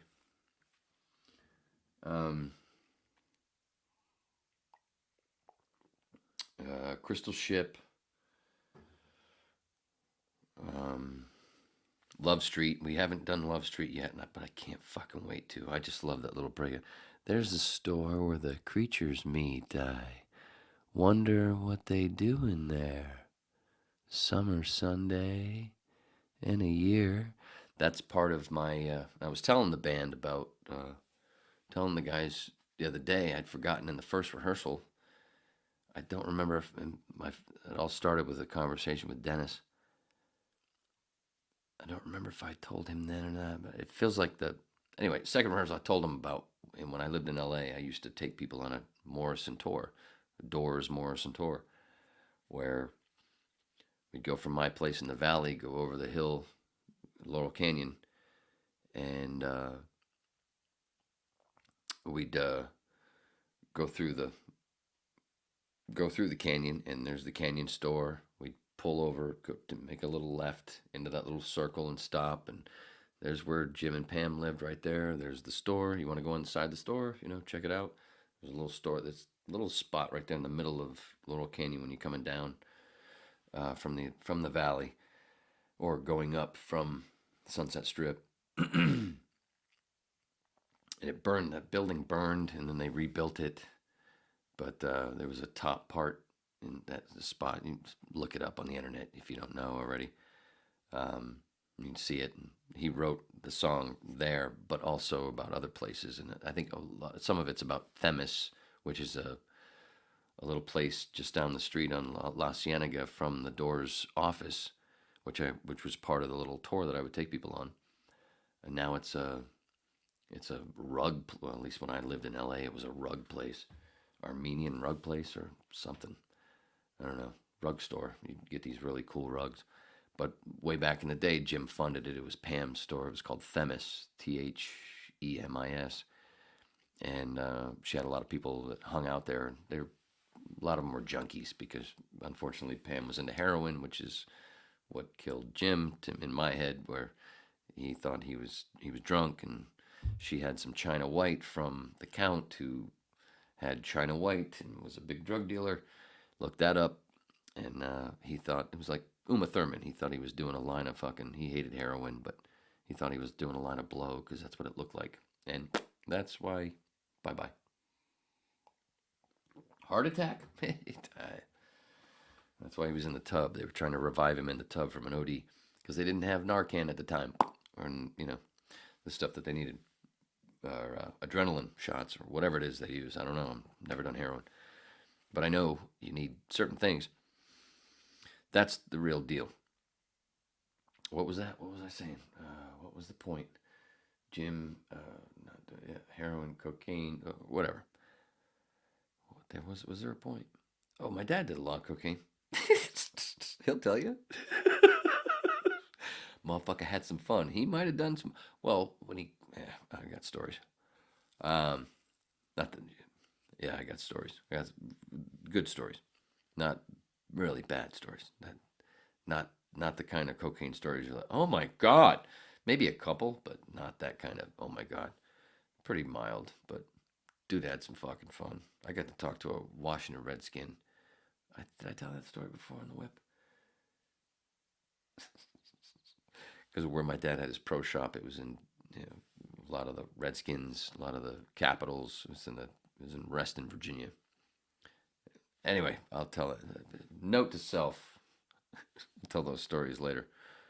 Light My Fire, Crystal Ship. Crystal Ship, by the way, Breaking Bad reference. A lot of people don't realize that that's the point. It's called Crystal Ship. That's why Jesse called the RV the Crystal Ship. Was based on a Doors tune, which a lot of people don't get, and even Walter, which is stupid. Where Walter, that's one of the things about Breaking Bad. One of the handful of things that I'm like, it's one of my favorite shows of all time. I'm like, when Skylar's not stupid enough to fucking try to flush a whole pack of cigarettes down a toilet. One cigarette, I get it. And I get the fucking cool shot from inside the toilet. But a whole pack, she's not that stupid. That's one of the many. And Walt going, Crystal Ship. Come on. Walt's age, he would know the Doors. He's older than me. He's 10 years old. He's like 5 years older than me. He would know the Doors. And Bryan Cranston apparently fucking met Manson on the ranch once going for a horse ride. So anyway, that didn't make any sense. Like, Crystal Ship, what? crystal meth, the crystal ship. Walt should have been the first one to go, because obviously in those flashbacks, he's kind of cool. He's got hair like Wayness. And then, figuring out, it's the soul, that one little percentage. It's the soul that's missing. Walt lost his soul. There's a little bit, but like he wouldn't have known that already. That's the other part. Come on. I fucking love the show, but there's so many things where I go, fuck you. Could have done better. Anyway, Love Street. Oh, yeah. Oh, the Doors tour. That's where I was. So on the way over from Studio City, or a couple of times I was still in Santa Clarita living, where some family and friends came, and then family or friends or in-laws. And we'd go over the hill, and we'd stop, there's the store. We'd pull into that little thing. You want to go inside? Sometimes we went into the store. Sometimes, that's okay. We see this, we see that. Because a lot of times people were just hungry. They wanted to get to Barney's Beanery. Last place Janis Joplin was seen before she had China White that killed her. Synchronicities. So then see the store, see where they lived. Pam and Jim right there, that little spot, and then back, and then keep going down, and then get to Barney's Beanery, park at Barney's, go into Barney's, and there's the little plaque, Jim Morrison stool, and also he got kicked out of there a few times for pissing on the floor because he was so drunk. Have a drink, or just to look around if you didn't want to have a drink. Some people weren't drinkers that would come and visit, and then, because we were already parked, then we walk a few hundred, not 100 miles, not 100 miles, 100 yards up Santa Monica Boulevard to La Cienega. And right there, and I'd be like, see this place? This used to be, what was that place there? No, that one side, the west side, the east side of fucking La Cienega. Shit, it was a bowling alley. I believe it was a bowling alley. Now I can't remember what it was. Anyway, go across the street, across La Cienega on Santa Monica, and right there you have Leo's Flowers, this building, Leo's Flowers, and it's in the Doors. It's in Jim's film Highway, and back then it was the phone booth. It was a strip club, and Jim took, and some of the other guys would take people there to do interviews. Just sit there and do interviews. Well, back in the day. Now it's Leo's Flowers and a whole bunch of other little things. But it's connected to another building called the Alta Cienega Motel going up La Cienega. And there they have, and it's in the Doors movie, that shitty Doors movie. There's the Jim Morrison room, because a lot of times he would sleep there if he couldn't make it home, or other places that he lived or whatever. And the Doors offices we'll get to, just on the other side of Santa Monica Boulevard. And the room, it's got all this graffiti. It costs a bunch of money to stay in that room. This little tiny, you got to go and see it. And you can see it online too, of course. Go back down La Cienega, go across the street, and go across Santa Monica on that side, on the east side. And right there's like a bike place. Now, I think it's maybe not now. I don't know. It's one I've been gone for 4 years. It was a bike. It used to be a little titty bar right there on the corner, and they would take people there sometimes to have drinks and do interviews. Keep going down La Cienega, and there's that place that used to be Themis, that is now a rug place. And farther down La Cienega, on the other side of the street of Santa Monica, of La Cienega, was the Elektra, I believe the Elektra, when they recorded the first 2 or 3 albums. Elektra Studios. But come back up where we were on the corner, where that titty bar was, bike place, titty bar. Just the next building over was the Doors office, which is really weird, thin building that's become 5, 6 different restaurants since. But that was the Doors office at the beginning. There's a plaque there. I have a picture of that. Oh shit! I should have pulled that up. I have a picture of me with the plaque right outside that building, and there's a bunch of pictures on this thin stairwell of the Doors. There's a few of those you'll ever see, and that's that stairwell, which is still there on that building that I know of. Go there, see that, see the plaque. And also on the other side of the street where Leo's Flowers / phone booth. Next to that, going west on Santa Monica Boulevard, liquor store, can't remember the name. Still the same name it was when I left Los Angeles in 2019. Still the same name for all those years later, where, of course, Jim bought, and well, all of them bought a lot of booze. Am I forgetting anything? Right, we did that. We got Alta. Yeah, did all that, and then in a much more coherent way, other than this book. And then back to Barney's for food and drinks, or at least food. Their fucking wings, great. All their fucking food.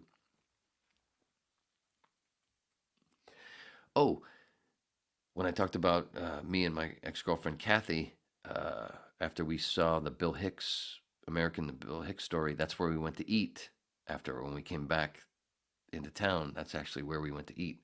We had wings after we luckily got the battery charged, because I killed the battery on accident hitting the light thing in the wrong way.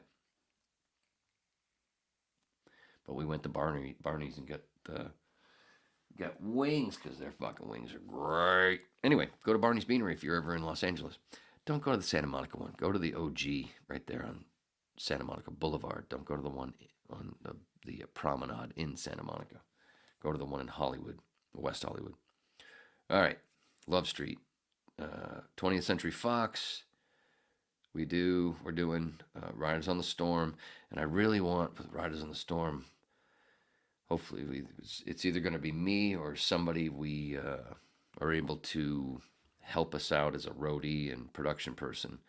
If we're going to do Riders on the Storm, I want the sound effects of the rain to go along with the song, because without it, I don't know, it seems a little too naked. Even though we're not production heavy, I don't want it, but I think it deserves it. And the last fucking week and a half, I haven't needed any sound effects because it's been doing nothing but rain. When I'm at home listening to it, going through it, and singing along or whatever, or at rehearsal, but fucking rain. Actually, the last rehearsal was the only time I remember it not being raining. Not being raining. Oh, gosh. You can't get waiting out of your head, can you? I tell you about the Patreon page. All links in all descriptions. You Make Me Real, which is probably one of the toughest. Peace Frog. We're doing the Who Do You Love, their Bo Diddley Who Do You Love from the Absolutely Live album, and Alabama Song, which I also have a clip from that. From the second rehearsal, but I don't have it here because I just like to tease. Anyway, there you have it. Did you want to hear that again? I said, did you want to hear that again? I said, oh, because you're hitting the wrong button. Is that what it is? No, I meant to do that. When you're straight, faces come out right. When you're straight, no one knows what your name. When you're straight, when you're straight, when you're straight,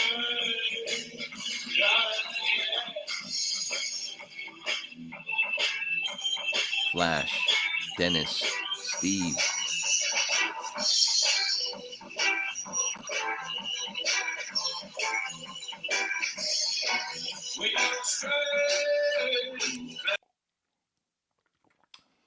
There you go. Remember, YouTube, that was just a little clip from a song that I don't own. I ain't trying to make it just a cover band, rehearsal, just a little clip. All kinds of other people play all their whole fucking songs, do cover. And I don't want to be in trouble, so don't get me in trouble. There's no reason for it. We're cool here, right? And we do, Jesus Christ, everything for free. I ain't getting paid. I ain't making no motherfucking money. You even know it, YouTube. You even know it. I don't even have enough subscribers to make fucking money yet. Did I tell you that? Tell your friends. What else? What do we got? What is this? What is this? Oh, I know what this is. God damn it, I keep forgetting if I didn't have it already up. Damn laugh. Anyway, all right. So let's get rid of that now. What the hell is this? Going like, it's 6 or 7 months, sorry. and we're wondering whether they're going to pay. Sorry. Oops. Sorry, I didn't know what it was because it didn't have a picture on it. Wasn't sure what it was. All right, now we're all clear, and we've got 24 minutes left. Now the Warren Beatty thing will start to make sense. All right. Oh, but first, before that, oh yeah, I was talking about Bumble and stuff on Whip 116 and Facebook shit, dating thing. You can't get a match. Boop, got a match, and believe it or not, it's a fucking ding-dang fucking therapist. Super cute. And it turns out she has interest in psychedelic therapy. And her daughter, who's had success microdosing, wants to trip with her. But she's a few years older and thinks I need somebody younger, but because of our conversation, I think we should still have drinks and fun conversation. Anyway, she hasn't heard the Jesus was a mushroom part yet, so that's where I plan to kill it. Wait a minute, mister. When? Why? Because she's green. Lizard people. Fucking no, it's one of my favorite fucking Tripoli things. Man, I played some fun shit tonight. But yeah, especially as one of the things that caught me in the conversation was like, oh, my daughter actually had some success with microdosing and she wants to trip with me. And I'm like, I don't know, that seems kind of weird. Like, wait, no, actually, in my studies, that's what the quinceañera, bar mitzvah, sweet 16, all the coming of age things, that's all based in our indigenous ancestors where we used to trip with the elders. Indigenous people have been around a hell of a lot fucking longer. And folks that try to tell me that I'm a commie for not agreeing that with them that capitalism is the best fucking system and we've always had money. Now tell that to the indigenous folk that have been around a hell of a lot longer, that have been mostly wiped out by capitalism. Stop with the douchebaggery, please. You're better than that. Stop with the TV taught me talk. Our great-great-grandparents would have revolted against this scam of a fucking system years ago. Planting seeds. Thanks, Bill. Anyway, Roseanne. So glad I was part of helping to defend Roseanne with her thing that she just went through where they clipped her fucking deal, clipped the fucking thing from Theo Vaughn trying to make her sound like she said, clip the front of it off, like clipping off the beginning of a joke, and her response was great. Anyway, we don't need to get into the Roseanne thing. It gets too Jewish. Because it's a whole Holocaust thing, and she's Jewish, and people thought she was saying this and that because they didn't. Somebody clipped one thing saying she was saying this, like, oh, it was a setup from a joke. She was, it's fucking pathetic. Anyway, that's a story that I wanted to talk about. Say, oh fuck, and I'm gonna have to pee. What do I got? How much time do I have? I can do this. I can squeeze this in because I got to get to the cosmetology school. All right, I did the anniversary. I got 2 things left. I got to tell the old friend story. But first, I gotta go back into my videos and find a new best of to play so I can pee again, because my God, I don't know why it's tickling so much. What is it? What should we do? Should we do the head joke again? Nah.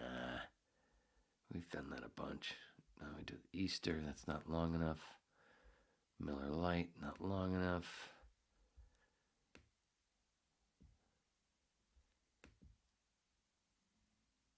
Yeah, let's do some James Jesso. Let's bring some brains into this shit. Obvious that, Sweet 16, Bar Mitzvah, Quinceañera, all that stuff. Our ancestors, what you did was trip with that. You tripped with the elders to become an adult. That's why when you indigenous people, you meet a 20-year-old indigenous person, they're 20 years old physically, but mentally they're like 50 already, and they're wise as shit. Why is that? Because they trip a couple times with their people a year, and they don't fuck up their stuff, and they keep their ego. And that's why they don't fuck everything up. Yeah, age. What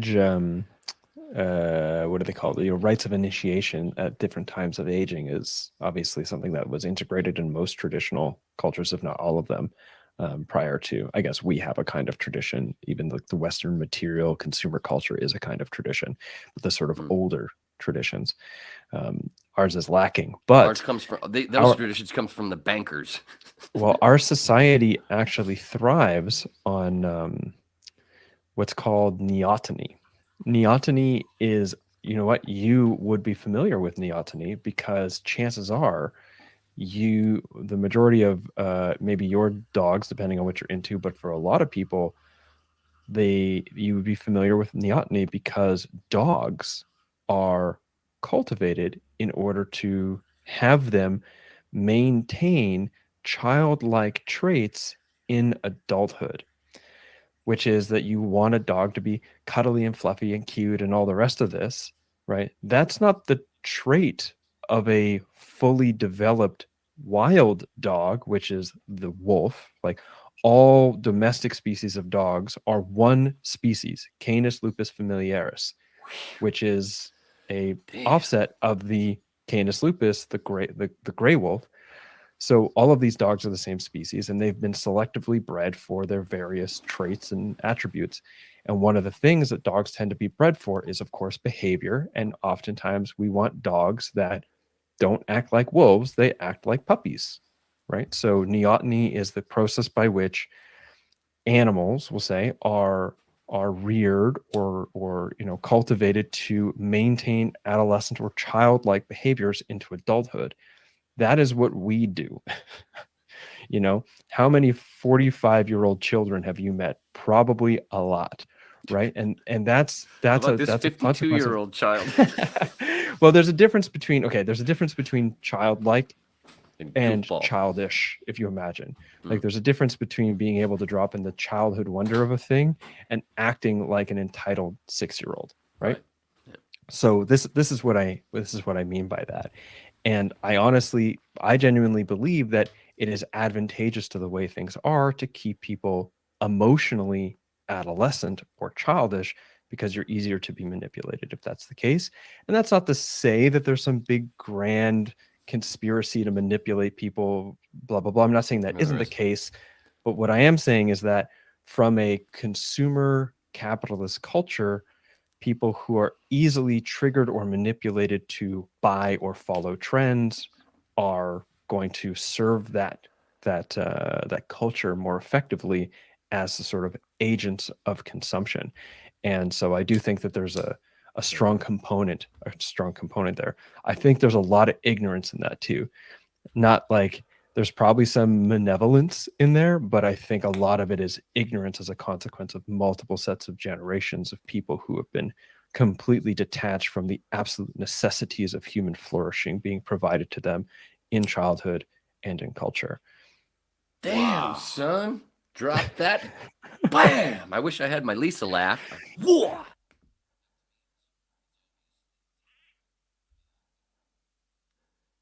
I tried to do it. It played it over.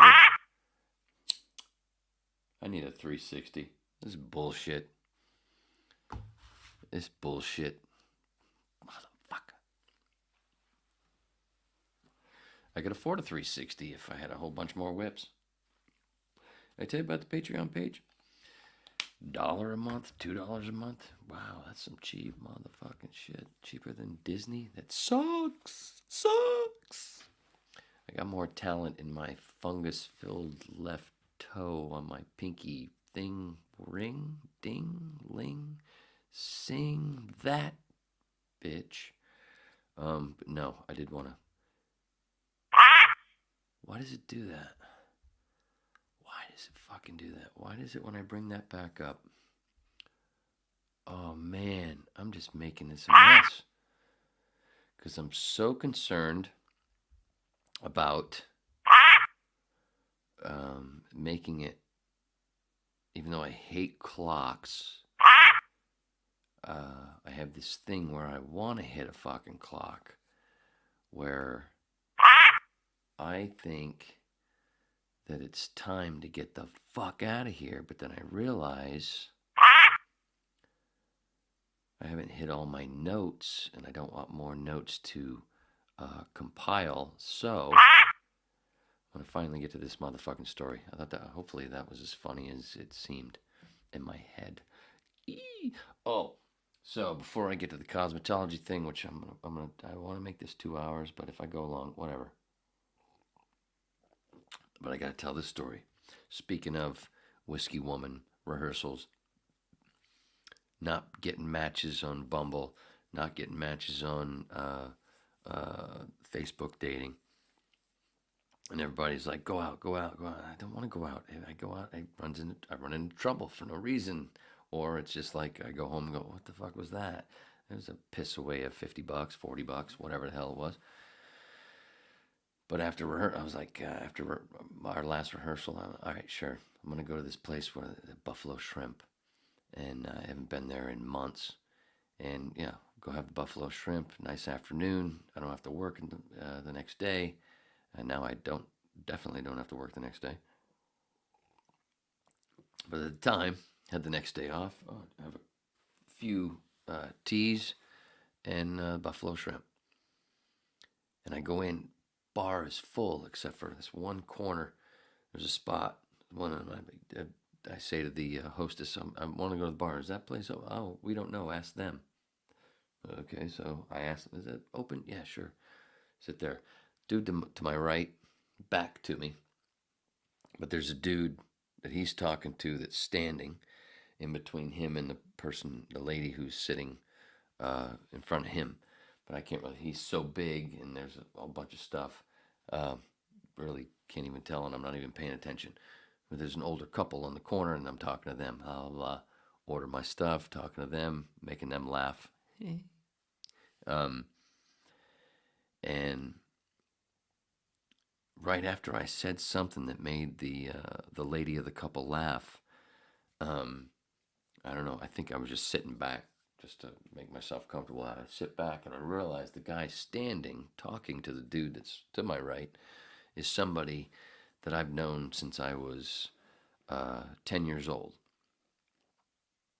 And I haven't spoken to in a while. They think I'm a lunatic for being a 9/11 truther and the other conspiracies that, of course, have come true. And they are a Trumper who has spoken the same shit. I'm like, what the fuck? And I hadn't seen this person. We did a lot of drinking, a lot of partying, a lot of stories together. And over a decade ago, on social media, 9/11 truther, a bunch of other stuff. Moved back here a few years ago, a couple of years ago. First time I see him at a place in the same town that I'm talking about right now, and try to talk to him. Hey, what's up? Haven't seen you. Just basically ignore me. Made it seem like I didn't exist. I get it. It's really rude, really disgusting, because I was a much better friend to this twat than he was to me. Never fucking treated him like this shit. Just like a bunch of other friends. And, okay, cool.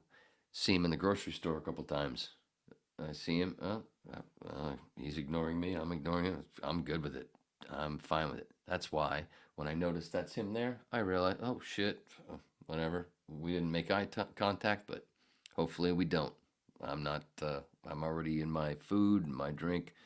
I ain't getting up and walking out. But I'll also pretend that he's not fucking there. At some point, the dude that he's talking to turns and apologizes to me because he's reaching for some napkins in front of me. I'm like, no, you're good, dude. You're good. Blah, blah. And he's talking. He said something about heartburn. I was like, oh, best heartburn fucking medication. You can get it right here. But from the bartender, half shot of Rumpelmints and Jaeger. Boom. He's like, what? And I told him the whole story about how I learned that. Just get the fuck. And then I realized as he's talking to me, and he turns more, and I'm seeing his whole face. I'm like, this guy could fucking pass for Bert Kreischer's younger brother. Easy. And we're bullshitting, blah, blah, blah. And the whole time, still, that old friend is there. I'm pretending he's not there. And I know that he's seen me at this point. And we're pretending. We're doing the pretend thing. We're continuing it. And it's fine. Just fine. Seriously. And I'll prove it. So they're talking. We're talking. And so me and this guy just continue to hit it off. And I'm telling him all kinds. He's telling me this stuff. We're talking dogs. We're talking about our dogs. We're talking about cats. We're talking about kids. We're talking about everything. And at some point, finally, old friend pops in. And he's like, I'm like, huh. And he's very large. Much larger than I could tell because I was only seeing pieces of him, with the other guy blocking him. Like, man, motherfucker. He swallowed one of my Jeep tires. And why does his voice sound like his balls are in the tightest vice ever? I don't know. Whatever. I don't care. I'm just wondering those things. I'm not making fun of him until now, of course. And you'll understand why in a second. Well, maybe more than a second, but whatever. You're a whip. If you weren't, you are now. And I can't remember what was said. He said something or I said something because he stepped in the middle. He stepped off, like he became part of it, to the right of dude in the middle, which I don't even remember his fucking name. Bert Kreischer Jr. or Bert Kreischer brother, younger brother. Yeah, definitely old friend said something, and Kreischer younger brother went like this, kind of like, do you know each other? And I went, and I tapped old friend on the belly. And I went, yeah, we know each other, and da-da-da-da-da. And he started telling a story about him saving me, of course, while I was getting my ass kicked for no reason, again, because somebody mistook something. Another friend, who apologized, and that ended. I mean, he saved the guy who was kicking my ass ended up saving my life later on at a Metallica concert. But he profusely apologized because he really didn't realize he was super, super hammered, and he didn't realize me and old friend had done our thing many times. And when I said everything's cool because I know, he took it a different way, and then I'm like, dude, back off, chill out, and it got ugly. But then old friend came out seeing that things were going bad, and he fixed everything. One of the very few times I was usually the fixer. I was usually the Mike Ehrmantraut.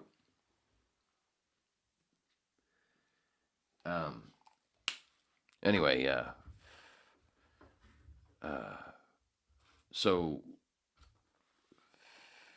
where was I?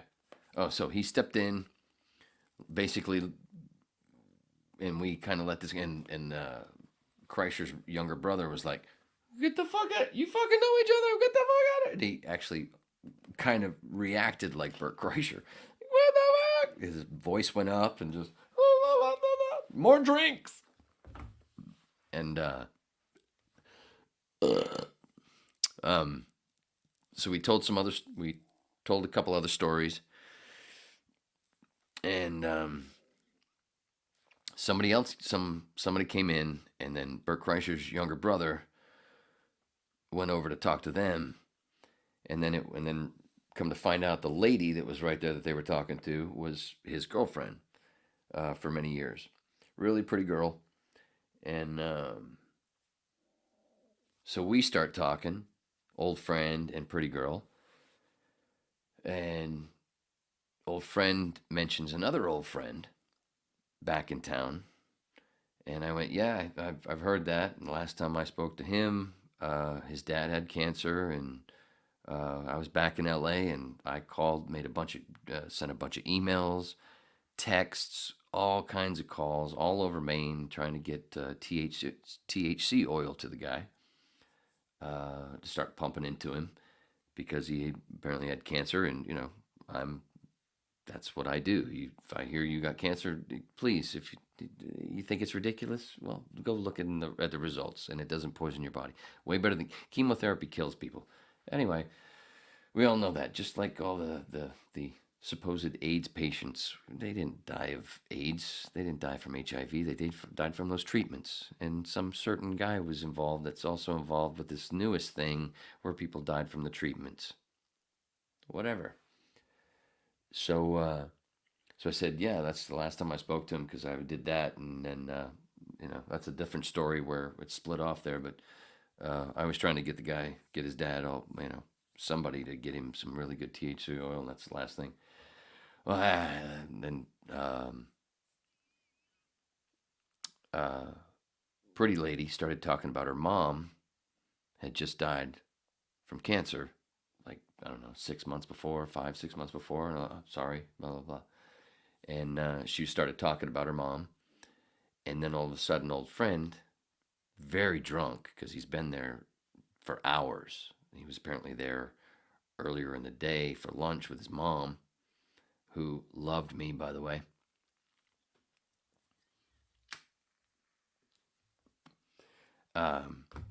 So he's really hammered, so he doesn't even get that she's starting to tell a story relating to what I just said. And he just cuts it right off, saying that I'm being offensive. I was offensive. I'm like, what are you talking? Offensive? What did I do? And I'm looking at her, and there's another friend of theirs that had popped in, and he'd been listening, and I'd been introduced to him. And I looked at him. What did I do? I don't know. What are you talking about, dude? What are you talking about? Offensive. So he went from being nice to all of a sudden, I'm an enemy right away. It's fucking unfucking believable. Offensive. What are you talking about, dude? What are you talking about offensive? Oh, you're talking about some cure for cancer, and her mom just died a few months ago. Yeah? So that's not how you're taking it way out of context. What the fuck? You're doing a Roseanne thing. You're doing what people did to Roseanne. What are you talking about? I didn't offend. I talked about the THC oil, I believe, before she even brought up her mom. You asked me about our other friend, and I just said what I said. She started talking about her thing, and then all of a sudden, I'm being offensive. I didn't. What? Oh, you know what? I just realized I have to go pee. So I'm just to calm it down, I set my fucking tea down, which was only, I think it was about 3/4 done, maybe 2/3. Went to piss to go take a breath and go, what the fuck just happened? SS that I mentioned at the beginning of this podcast would have been right there. That's a moment with me and him back in 1994, 95, 96, 97. What the fuck? Yeah, I know. Everybody goes, you and your hyperbole. You and your hyperbole. You and your hyperbole. You and your exaggerations. I don't need to. There's been so many fucking fights. I've told so many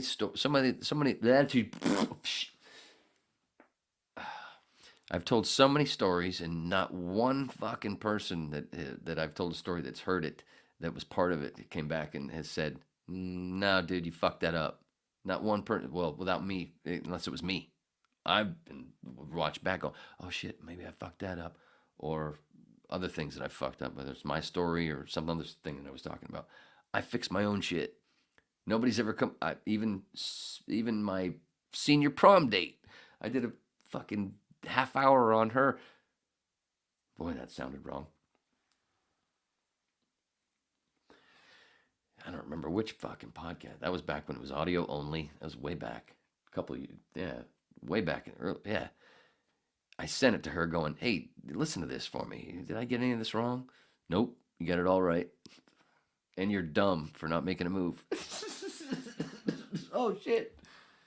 See? Nobody's ever come back and told me I told the story wrong. Usually they tell me, oh, you remember you left this cool part out. Ah, fuck. That's about it. Nobody's ever said, what are you talking about? Nobody. God damn it. Now I've lost where the fuck I was. Oh. So, I took my breath. Went in the toilet and, what a shitty place to take a breath. No pun. Didn't mean that pun. Seriously, didn't mean it. Because, when it gets to be 7 o'clock at night at a restaurant where they serve alcohol, the toilet starts to stink. If I had a fucking restaurant, man, I'd have not an attendant there to fucking take your money and give you shit to wash your hands. Maybe, but I'd pay that person. He wouldn't be working in tips. We wouldn't be expecting to tip that motherfucker. He'd be getting paid just to keep that shit clean. I would have my fucking toilets clean. I cannot stand shit. Oh, God. What the fuck is wrong with people? Ugh. Stop doing that. Fucking ridiculous, man. Such an easy thing to do, to keep a fucking toilet clean. And always have matches. Don't have fucking spray. I like my shit smell like strawberries. I like my shit gone. When it hits the water, flush. Light a match. Just like jail. Whatever. Or prison. Never been to prison, but that part is, you try to be as similar as possible there. Just to be a fucking good guy, not being a fucking skank asshole. Where was I? Toilet. Where was I? Shit. Seriously. Where was I? Oh, in the toilet. And I'm sitting there, and I'm standing there as I'm trying to piss, because it's kind of stuck, because I'm old. I'm like, oh, come on, dude, what the fuck just happened? Is it happening again? What the fuck? It started so nice. I didn't do anything. Oh, that's what I forgot. As I was going, what the fuck are you talking about? What are you talking about? What am I offensive? Before I pissed, I waited. Sorry, I left this part out. The young lady, not young lady, but, younger than me. Bert Kreischer's younger brother's lady, pretty lady. She interjects, going, "No, he's not being offensive. What are you talking about? No, my mom actually wasn't for that stuff, but towards the end, she was actually friends and family convinced her to take edibles and smoke a little bit, and she was actually happier those last few months." She said that. I'm like, yeah. See, so what are you talking about? Offensive? What, dude? And he's still going, yeah, you stupid. And that's when I did the whole thing with, all right, I got to piss. And I'm in there pissing, going, what the fuck? Trying to piss, going, holy fuck. Is also trying to piss. You're old, and you're drinking teas, which are, full of sugar, so it makes it even tougher to piss. And you're also revved up. What the fuck? Like, I can't wait to get the fuck back out there, to leave. And go back out. And of course, I'm expecting him to be there. He's not there. And which was cool, because I'm like, oh, good. But Kreischer's younger brother is still talking to the other person way over on the side. He has had nothing to do with this. And but his lady and the other dude are looking at me like I smell like fucking donkey shit. I'm like, what? Oh, while I was gone, did he must have said something complete horse shit about me that I could completely tell you that I'm sure it was a lie. Either way, whatever. Check, please. And as I'm waiting, but I saw the lady. They'd known him. They're all in the same business. So they've known him for a while. When I said, it's probably bullshit, I saw her go, yeah, probably. They know him. He's full of shit. Obviously. And,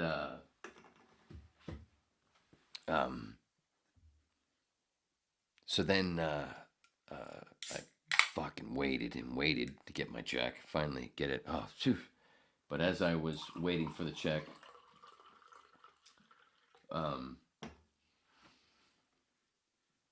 I went to the newest dude that was just, I didn't even know his name, and I finally introduced myself. I said, by the way, I know I smell like donkey shit, but I'm Wayne. Okay, so yeah, I'm the one that just got bullshitted while I was in the toilet. Yeah, he laughed, and she laughed, and I said, I know I didn't offend you. She said, no, you didn't offend. You didn't do anything wrong. Blah, blah, blah. Okay, blah, blah. Nice to meet you. Went over to Bert Kreischer's younger brother, her dude. Nice to meet you, bro. Blah, blah, blah. And then all of a sudden, old friend appeared. Yeah, it's so funny. Oh, good. Yeah. Jack, yeah, got it. See you guys. What the fuck just happened? And then I texted every person that told me, a big group text. Not really, but I'm making this up for fun. But I did this group text to like 7 people that have been telling me, go out more, dude, what the fuck? I wrote this nice big fucking story. Well, it's a little shorter. I condensed it really well from the babbling that I just did on this dabbler thing. And what I do, and I went, send. That's why I don't fucking go out. That kind of bullshit I have to put up with. I did, that was a great rehearsal. We're going to fucking murder. That was 2 rehearsals, and we've already got, at least fucking 4 songs pretty tightened up. Nice. Wow. This is going to be good. This is going to be good. All right, I'll go out. It's only 5 o'clock in the afternoon. Fuck, right up the street, this fucking place. I haven't eaten there in a while. Yeah, it's still daylight. I don't have to work tomorrow. Have a couple of teas. Have that food. Have the buffalo shrimp that I haven't had in a while. This would be great. It was great. Till the end. I didn't ask for the bullshit. Didn't ask for it at all. Oh shit, what's on my screen? I'm not looking at the screen. God damn it. That was supposed to be up. I didn't realize that the thing had ended. Fuck. Oh, whatever. Most of you whips like you like the audio version anyway. And that's cool. 2:07. I did run. Of course I did run long. I haven't even gotten to shampoo. All right, 2:30. That was my limit. Now I have 22 minutes to kill, so I'm going to really slow it down.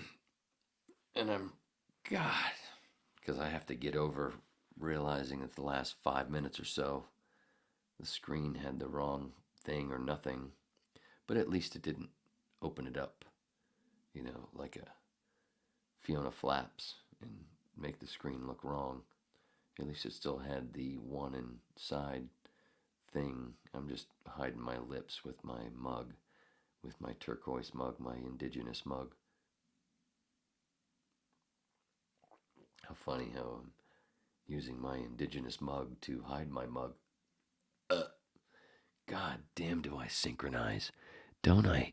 This is the best fucking podcast you've ever fucking heard.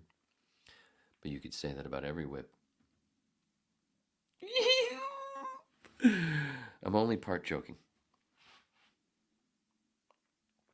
Greatest fucking hang ever. All I've ever tried to do, or be, besides a young dirty suds and a mostly straight Neil and a not so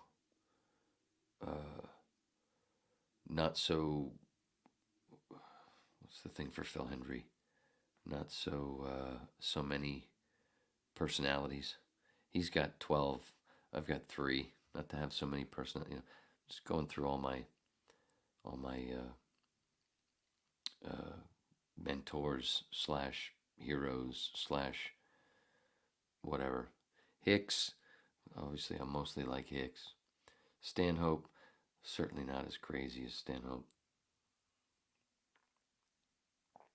But God, I love that fucking guy. Oh my God. Have you ever considered registering as a sex offender just so your friends can't bring their stupid kids over to your house when you have a party?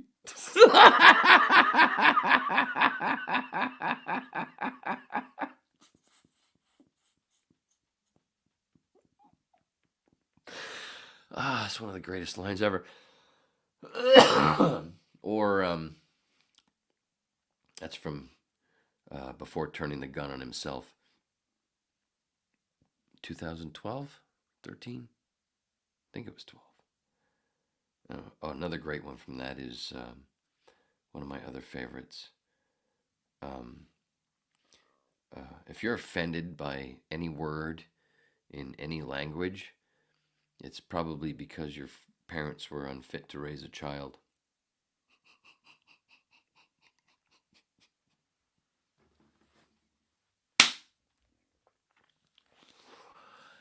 Bam! So fucking true when you really get to it. That was part of the one story that I'm not going to tell from my previous work. I actually used that in the question that I had a certain thing. Okay, who was it?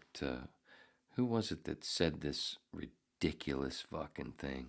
Who was it that has parents that were unfit to raise a child? Unbelievable, that story. It's going to be a while before I can tell that one. Absolutely insane. Absolutely fucking insane. And not even 48 hours after the fucking story that I just told. This is why I do the whip. And I'm not leaving out anything bad that I did. When I tell these stories, I tell you every fucking thing that happened. I'm Elliot. I'm just fucking Elliot going. I'm just flipping over the frogs, just like in the Bible. DMT. Swear to God. Oh, Graham Hancock on Facebook posted the link for his appearance on Flagrant with Andrew Scholes and his guys that I mentioned earlier. And I commented going, Graham has to be on the whip, please. Did I ever tell you about, and I shared the link of whip, whichever whip was that I talked about E.T. and E.T. being about DMT and mushrooms. That drunken fucking hours. Fun stuff, I think. And truthful. I sent as a joke, and I've ever told you that, because of course Graham gets laughed at and shunned for the things that he said over the years. And he really, when I worked for Coast to Coast AM, he was a guest on Art Bell, or George Norrie at the time. I worked with Art Bell as well on the weekends, but it was during the week, it was with George where he was on. I was like, he really was like, wait, when I was getting into the DMT and mushrooms, ibogaine with Claire and all that stuff, I'm like, whoa. Graham was a big part of that, being a guest on Coast to Coast once when I was behind the board. And I was like, whoa, wait a minute. Holy shit. So I've been a big fan ever since, and all of a sudden he was on the early Rogans, and he's been on many other Rogans. Huge. Love Graham Hancock. But I commented on that, him posting the Flagrant, him guesting on Flagrant recently, that he should be on the whip, and ever tell you that E.T.'s about DMT and mushrooms? He hasn't responded, but somebody else responded going, please let me know what you're talking about. And I went, oh, first this. Anyway, and I put the link again. And I would think, and there's a few likes on it, so we'll see. But again, I've searched the internet. I'm not the greatest researcher at all. I'm not fucking Batman. I'm Batman, but I'm not that kind of Batman. I don't have that tech. I've looked. Nobody else has ever. I can't find anywhere else anybody saying that E.T. is about DMT and mushrooms. Of course, the Jesus was a mushroom thing. That's like me being Mikey, a different kind of Mikey version of Goonies. Well, found that, but this one nobody's even talked about. But look, this is what I truly found. Somebody was definitely going to find that ship. But the one that I found, it's even tighter. And it's insane. It's right there. It's just like Willy Wonka, just like Wizard of Oz, just like Christmas Carol, just like Alice in Wonderland, Game of Thrones. It's in every fucking long, good story. The Bible. It's right there. Ghost to Christmas Past, Ayahuasca, Ibogaine. That's another guest that will be on, hopefully. She's been through a lot of stuff, but my friend that has an Ibogaine clinic in Mexico is supposed to be on at some point, finally. It's been a long time. But she deals with a lot of shit, so. And her internet's not that great. But we're going to do it. We're finally going to do it at some point. But now, shit, I got to find another video to play because I got to pee again before I get to, I've got 15 minutes, less than 15 minutes left to tell this fucking story. I got to play another fucking bit. I got to pee again. We got to do the head joke. His friend who had a baby, and when the baby was born without the arms or legs or a body. It was just a head. But it was a good-looking head. Anyway, it's Head's 9th birthday. And his father said, "Come here, Head. Got a nice present for you." Head said, "It's not another fucking hat, is it?"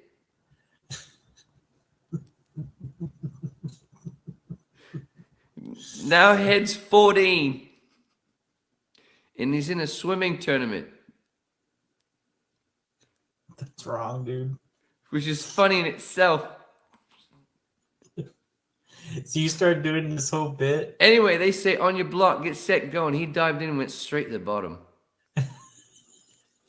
And no one took any notice of paying any attention. And after 5 minutes, someone rescued him. And he's really pissed off. And they said, "What happened, Head?" He said, "Oh, fuck, I got a cramp."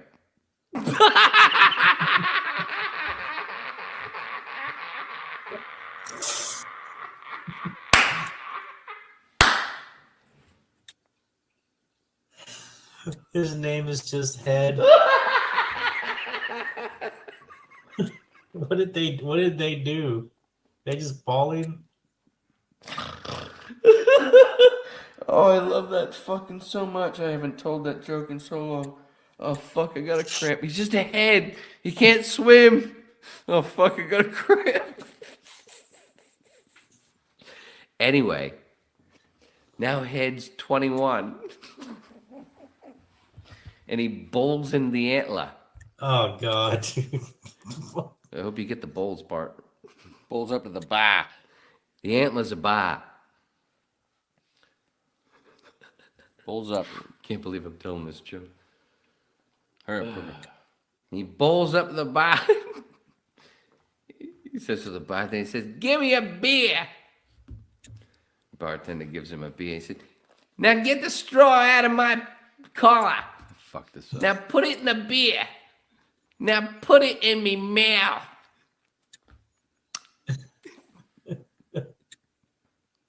He says, "Now, do you have dart competition at this hotel?" Hotel bar.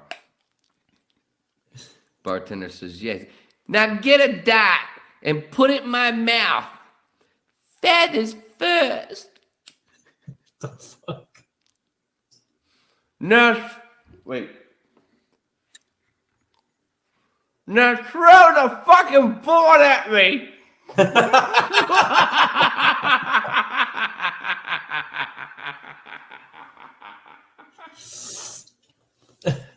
the fuck? Anyway, Beckham What the fuck?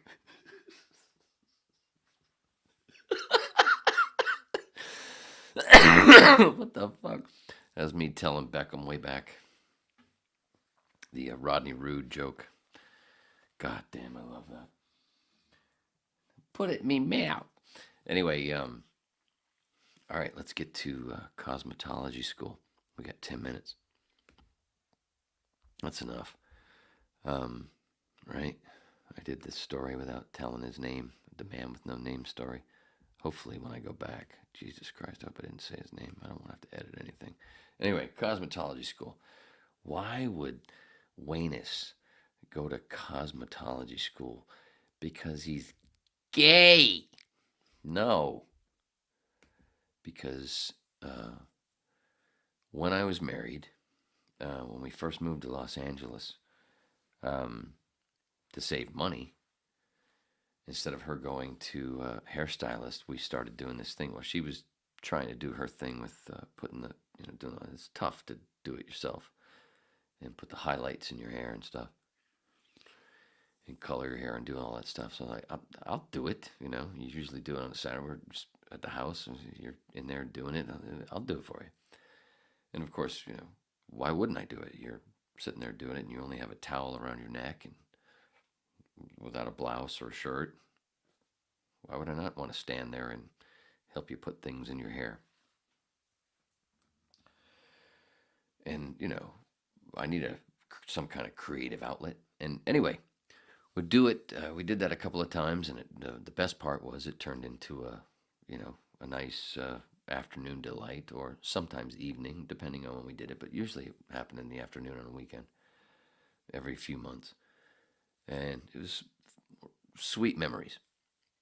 The funny part was, after one or two, the second or third time, I don't remember which, she was like, maybe this is what you should do for, like a private thing. Do hair. You're good at this. It looks good, because people would compliment her. Where'd you get your hair done? Well, actually, my husband did it. What? Stood there and put the fucking stuff and did your thing. And while she sat there and basically read a magazine and sometimes went, fun stuff. And sometimes I'd go, try not to, with the gloves and stuff, but, I maybe sometimes use my elbows, fun stuff. And then at the end, oh, real fun stuff. Whatever. Great story without being dirty. That's what we do. Better than Disney. Ugh. So she jokingly said that. Well, seemingly jokingly, you should do this. Well, what are you, serious? Oh yeah, you could, and you could do it privately. You could do it out of the apartment. You could have a whole bunch of ladies would like to have you fucking fiddle with their hair. I'm like, what do you? And that's when I made the reference to shampoo. Like, what do you want me to be, Warm Beatty shampoo? What are you doing? What are you trying to say? You want to have a threesome or a four or mortham? Sure. That's not what happened, but that's what I said. But that's not what happened at the end, because of course I was joking, and she was like, "No, seriously, no." I understood she was being serious. You're good at it, and whatever, and private thing. Like, yeah, it seemed like a good idea, but nah, come on, I can do the voice thing. Anyway, jump a few years later, and we're divorced now, and I just quit was that my last radio job? KCRW in Los Angeles? Was it after or before KCRW? No, it was after I quit Premiere. It was before KCRW. In between radio gigs, I was like, fuck it. It was a few years later. I was like, fuck it. You know what? During this time, and collect unemployment and do some voice work and also be able to go to school for free, because instead of going to one of these fucking places that cost $25,000, you got to go in debt, it's going to cost you way more. Fuck that. I could go to the tech school like I did radio, and it cost nothing. Not realizing that going to that school would put me in the hood which, you know, was what the fuck, but cool. Saved a lot of money. So, like, fuck it, let's do this. So anyway, like I said, as usual, to save money, I went to school in the hood, just like Miami Lakes Tech Broadcasting. Hi, Aaliyah. It's the hood. A good hood. Good hood. Which is cool, because I got to learn a lot of stuff, and I met a lot of people that I normally wouldn't have met. The chamois thing, that's what it was. I remember mentioning the chamois thing, where I had an instructor that liked to brag that she'd been teaching for over 20 years, but every time that she brought up chamois, she would pronounce it chamois. The fuck? But again, not to, you know, I just did it to save money. I didn't realize really where I was going to be in the hood. But I was with a classroom full of, obviously, women. And many of them didn't speak English very well and were older than me. Many were right around my age or younger. And then there was a whole bunch that were, there was a few that were gangbangers, which was cool because I got to learn a lot of shit and listen to a lot of shit.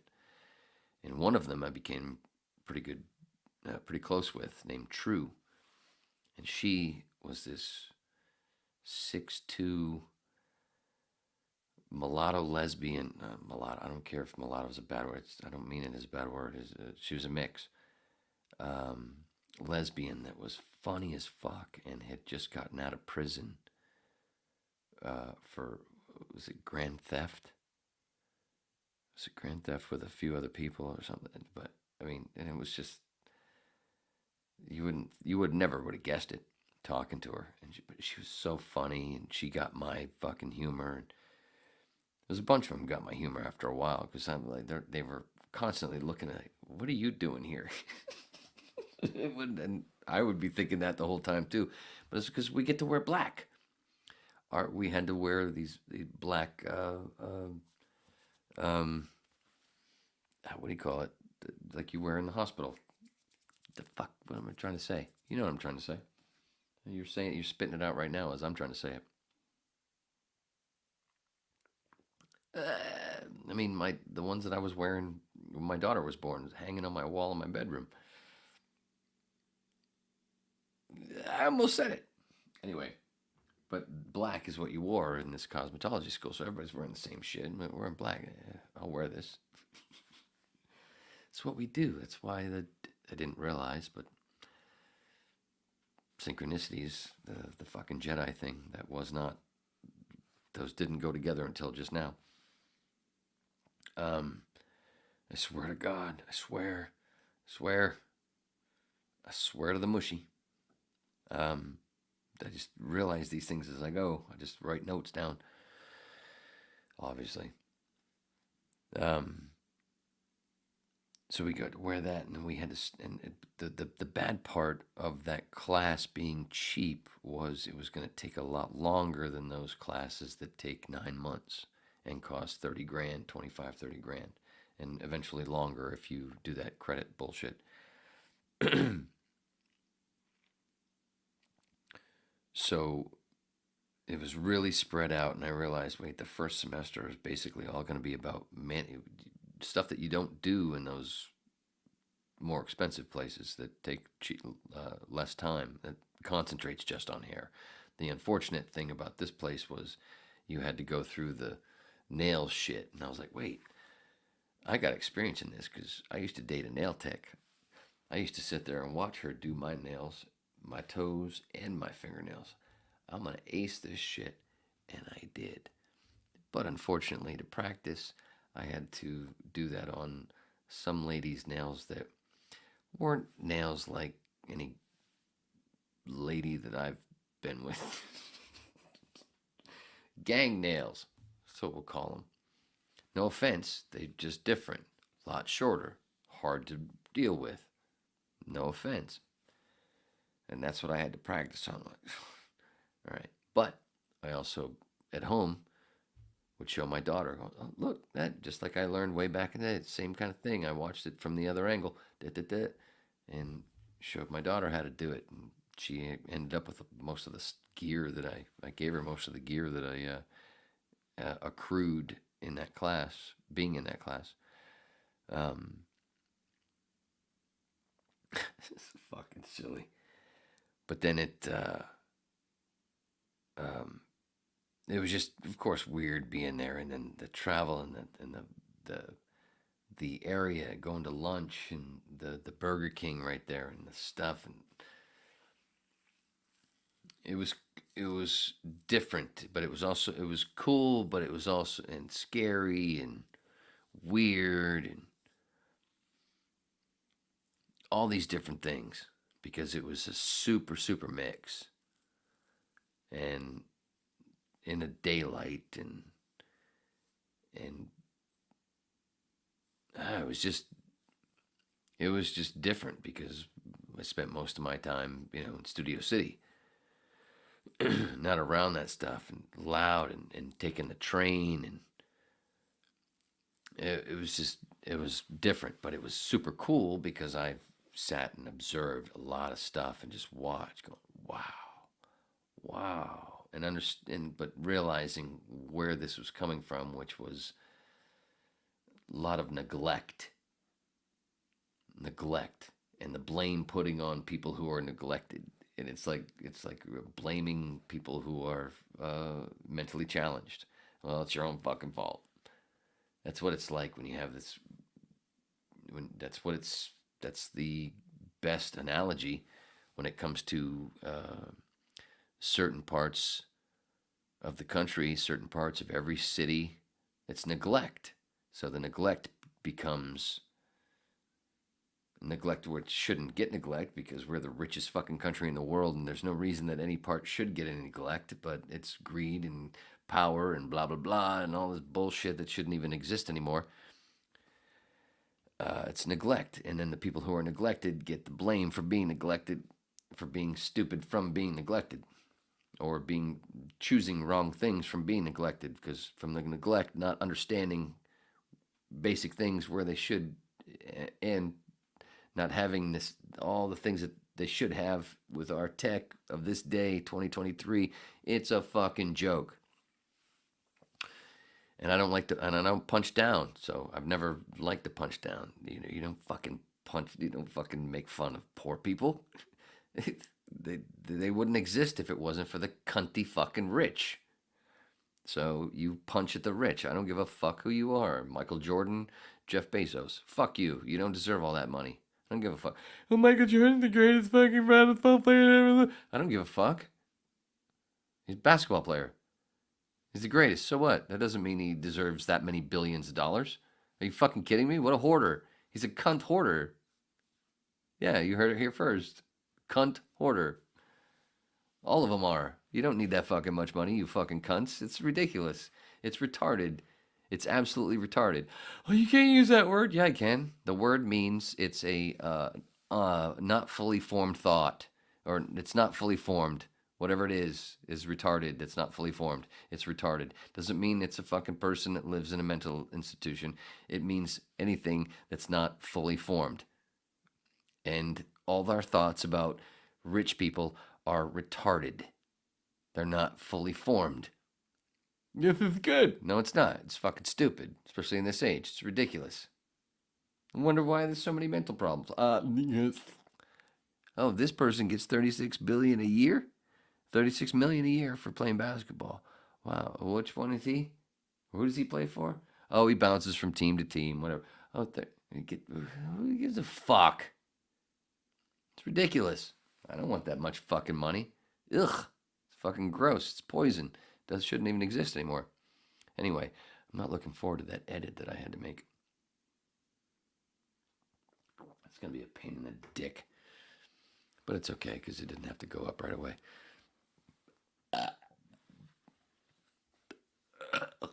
Ew, gross. Would have been neat if I puked on camera. Just bubbles.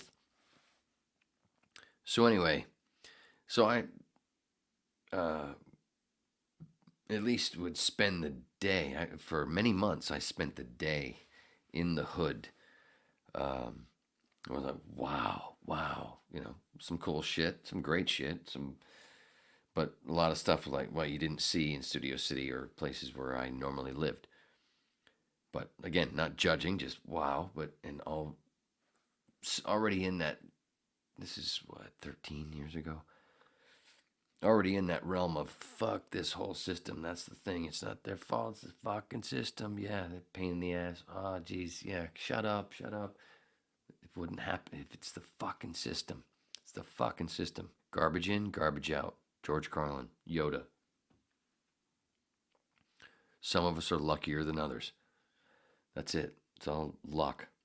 Some of it, yeah. There's a lot of luck. And as unlucky as I feel, that made me feel, whew, lucky, But not enough fucking watching Dr. Phil every day. Huh, I'm so much better than these people. No, it was more like, fuck. Yeah, no, I wasn't fucking shitting on them. Like, yeah, this person, wow. That ibogaine stuff that Claire's been telling me, I bet that person would really, really be helped with ibogaine in that person. Oh, mushroom. I know it. I could see it. This colors could be a lot more bright and not such a blah thing. Even though a lot of us in the school are wearing black, but this isn't just the school. This is all around the school. They're going to lunch across the street at the Burger King or wherever. But back to the fucking chamois thing. Chamois. She said anything? One of the first times she said that, finally getting to the point of one of the bigger points of the story of being in this class, cosmetology school.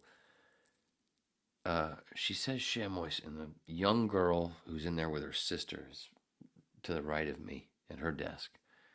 And she said chamois the first time. I'm like, chamois.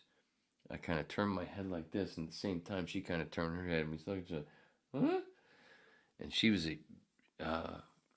early 20s, smart girl. And there was a couple times, same kind of story where the teacher, the instructor, who would again like to brag about how long she'd been teaching about chamois, did some pH stuff on the board, and there was some math involved, and the same girl and I were like, what? Is that right? That's not right, is it? And we pointed out, oh, your math's wrong. And we got along, which is why the upcoming part is like, what the fuck? Got along with this girl, but and then there's no, hey baby, none of that shit. I didn't do any of that with any of them. A bunch of them thought I was gay because I wasn't hitting on them. Like, no, I'm just being cool. There's nobody to hit on, number one. Sorry, sweeties. But, no. What are you thinking that I'm gonna, hey, because I'm in a room full of women? No, not at all. Seriously. No offense. Just saying. So we actually got along. And, but there was, at one point, there was this thing where you had to get, you had to have heads. You had to get head, right? You had to get a bunch of head. These doll heads that had this thing to where, you take it home and you could set it up. Like I said, a bunch of the stuff went to my daughter. And you could, but practice doll heads and to cut or curl hair, doing all those fucking things. And I couldn't fucking stand doing that. And usually when I got home, I had a bunch of voice work to do. And after I did my voice work and ate, and I was like, I don't want to fucking touch these couple doll heads that I have. Fuck that homework bullshit. Whatever, I'll pay attention in school, in class. I'll do it in class. I don't need this extra because you would get extra credit if you did a bunch of shit at home and brought it in. And then it was a pain in the ass to bring it in because you'd try to do all these things, make them nice, and then have to fucking pack it in some way with the other shit and then take it all the way in there and fucking all this all. By the time you get there, it's like, it's all fucked up anyway. It's fucking ridiculous. So I said, fuck that. Didn't care about it. But every day when you get there, there was a line. You would get in line. Everybody would get in line with their homework, with all their heads. Would get all their head. And it'd be a line of us going up to her desk, and she'd check stuff off for extra credit. Oh, look at it and whatever. And, all these girls, they'd have fucking 4 or 5 heads just in their hands and, waiting to show their homework and stuff. And most of the time I had one, if any at all. And one day I was standing there in the middle of all this shit, and we're, just waiting, and we were a little bit of chat, and a few of us, and I completely Roseanne, got Roseanne beat, completely sarcastic. I went, I'm standing there with one head in my hands, one of these doll heads. I've got one head. Everybody sees it. Everybody knows it. It's fucking pretty simple shit. And everybody else has got at least 3. And the 2 girls here, 3 girls on this side of me in the line. And we're all just babbling, talking, whatever. And one of them is the smart girl that we used to go look at each other and go, what the hell is she doing? One of them is her. And she's standing there. Anyway, I jokingly go, Jesus, you guys are fucking lazy. Look at all of you guys. Didn't you do any homework? I'm being sarcastic. I have one head. They all have at least 3. For some reason, the smart one that I got along with, for some reason, she just goes, whoosh, takes one of her hands holding it, all this hair, and just whoosh, right across my fucking face with the hair. Like,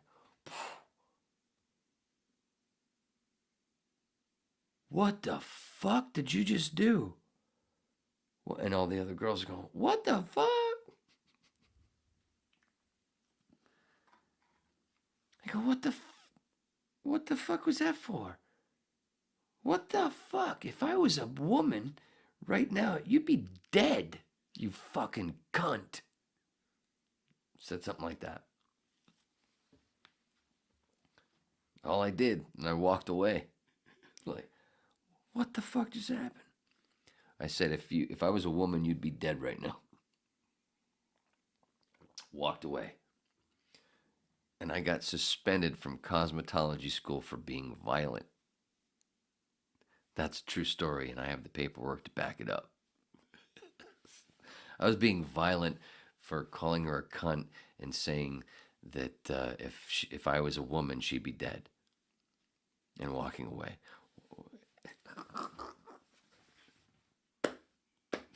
I got suspended from cosmetology school for getting slapped in the face with a head full of long hair right across that could have fucking just completely fucked my eyes up for no reason.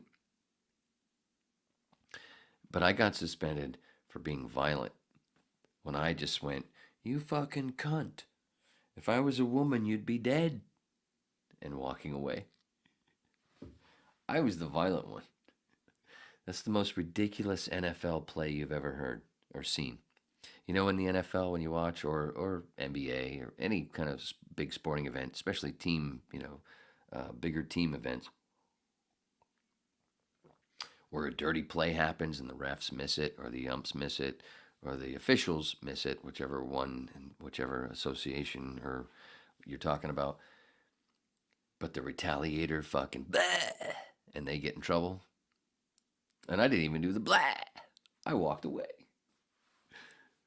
I got suspended for violence.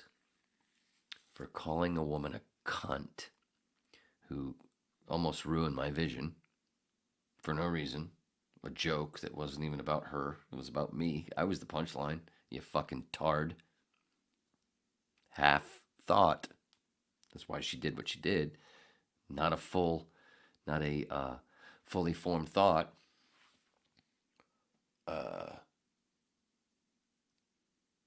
I said some words and walked out of the room, but I was the one that was violent. Oh, why was that? Why is that? When I went to them and said, "What are you talking about? What the fuck are you talking about?" in the office to them. What are you talking about? I was violent. Well, there are scissors. There are sharp objects in that room.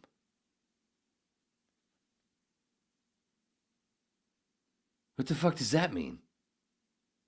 What does that mean? I wasn't holding any. I never went and grabbed any. I got hit in the fucking face with a head full of hair that could have destroyed my vision over a joke where I was the punchline. I called that person that did that to me a cunt, and then said, if I was a woman, I would kill you right now. And then I walked out of the building. Where did I become violent, you fucking douchebag? Gee, I wonder why I left the school. True fucking story. Have the paperwork to back it up. Just like in my divorce. And many other things. Got the fucking documentation.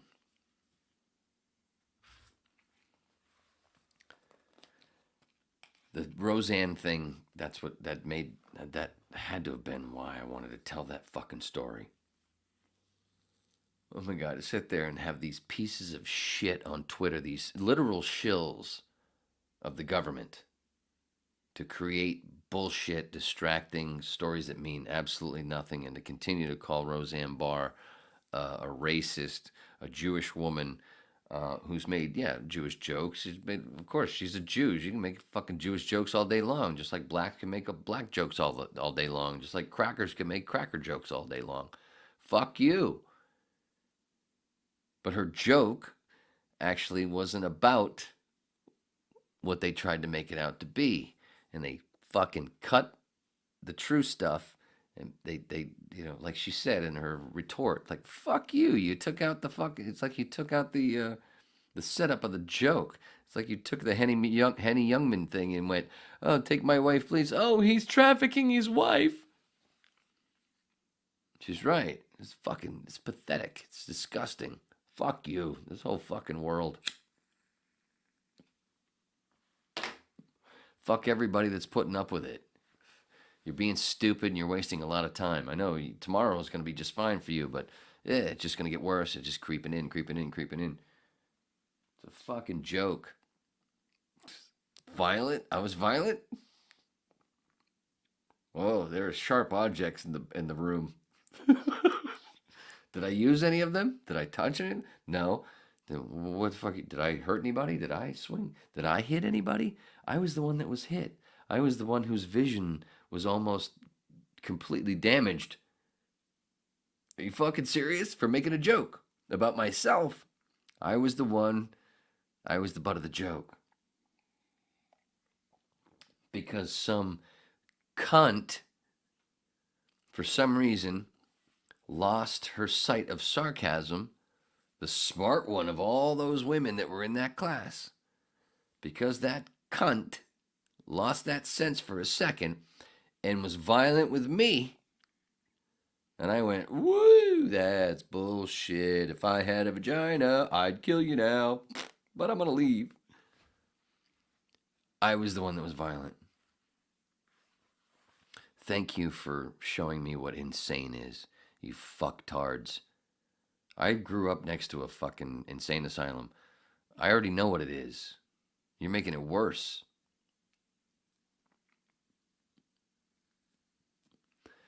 Holy fuck. The nicest guy, most helpful guy, every fucking woman in there, all of them, especially the one that hit me. Well, if they went around, what was he? What's he like? Oh, funny, helpful, nice. Violent? No. No. But did he threaten violence? Yeah, he did. If he had a vagina, he threatened violence because he got struck for no fucking reason. You fucking pieces of shit. Yeah. So I guess thank you, Roseanne, for inspiring this podcast. At least a big chunk of it. You actually didn't inspire that, just kind of connected. Because of the whip synchronicities. God, I'm not looking forward to that edit, or I got lost. Especially because of the time. It's going to fuck up the time. I was really wanting to square this up at 2.5 or 3 hours. And now ding, slang, bing, bang. What are you talking about? No, please say that again. I didn't get that the first time. Oh. No, seriously. What are you trying to say? I don't get it. Oh. Remember, whenever somebody strikes you, it's your fault. Even if you were just standing there not doing a fucking thing. Because it's all remember that. And that's why we have to trip. Did I tell you about, can you believe I finally matched with somebody? It's got to be CIA or FBI. She's got to be a plant. It's too good to be true. Well, the only bad part is she's 8 years older. Which is not a bad part, but she thinks it's a bad part. You need somebody younger. All right, that's fine, but you're super cute. You're like, you don't have a 60-year-old body. You don't have a 60-year-old face. 59 now. She's going to be 60. She told me that when I told her I was going to be 52, and she said, "You're too young." No, I'll be 52. Come on, lady. You do what you can. Either way, we're supposed to have drinks soon. That's going to be fun, especially the Jesus with the mushroom. So listen, that's a brain. Thanks, Fez. Did I get to all my notes? What else? Oh, True. Did I talk about? I talked about True. Yeah. God damn it. We stayed in touch for quite a long time. I don't know what happened to True. Oh, man. She was so goddamn funny. And she said, boy, she learned her comedy seemingly in a certain same school because there were so many times where she saw things coming where I saw them coming, blah, blah, where people talking, things coming out like da-da-da-da. Just before, as I was about to say something very similar, she'd pop off like, ah. And then it gave me the chance to go, ba ba ba. It's like it made it easier for me to talk to them because she'd pop off like, oh, we're on the same wavelength, da da da da. So my stuff will be funny because if I'd have said mine first, probably wouldn't have landed as well. So True was, she was a good bumper, not just because she was 6'2", not just because she liked to bump, things that the same thing I like to bump. She was fucking funny. So fucking funny. What else? What else did I have on there? Suspended. True, yeah. Just fucking crazy. Oh, and then, of course, the other disrespect that I put up with. One of the other there was 2 other dudes for a little while in the class. One of them, super gay. Super gay. And he put on a show every goddamn day he was there, which was not very often because he partied a lot, apparently. So he wasn't there for very long. But then there was this other dude who said he was bisexual, and he lived near me, and I used to give him a ride home just because it was, he wasn't too far. Nothing. Didn't do anything with the dude. But like, how many times I gotta fucking bring you all the way back to the valley and you can't even give me $5 fucking for gas, you fucking cunt? How many fucking times? I fucking made this a cheap ride. You would have spent fucking 3 hours on the train getting back here. I just brought you home in 30 minutes. Can't even give me $5 fucking. I just did it 3 weeks in a row. $5 for 3 weeks. That's all I'm asking. That's how I would have done it every day. I would have given $5. just to get over that goddamn hill, and I have to go through the train, do all this different shit just to get home, packed with a fucking suitcase full of school shit. Fucking twat. Immigrants. What can you do? That's a joke, YouTube.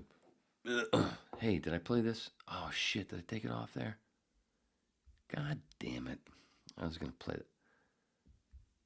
Wait a minute, what's that? What's that there? What is this? No. Why is the clothes already there? Oh, I see what happened. Because I added new shit so I could pee. What the hell is this? My sister had this friend who had a baby. And when... Oh. Yeah. Because I had to pee extra. Isn't that fun? More pee. I feel like I'm doing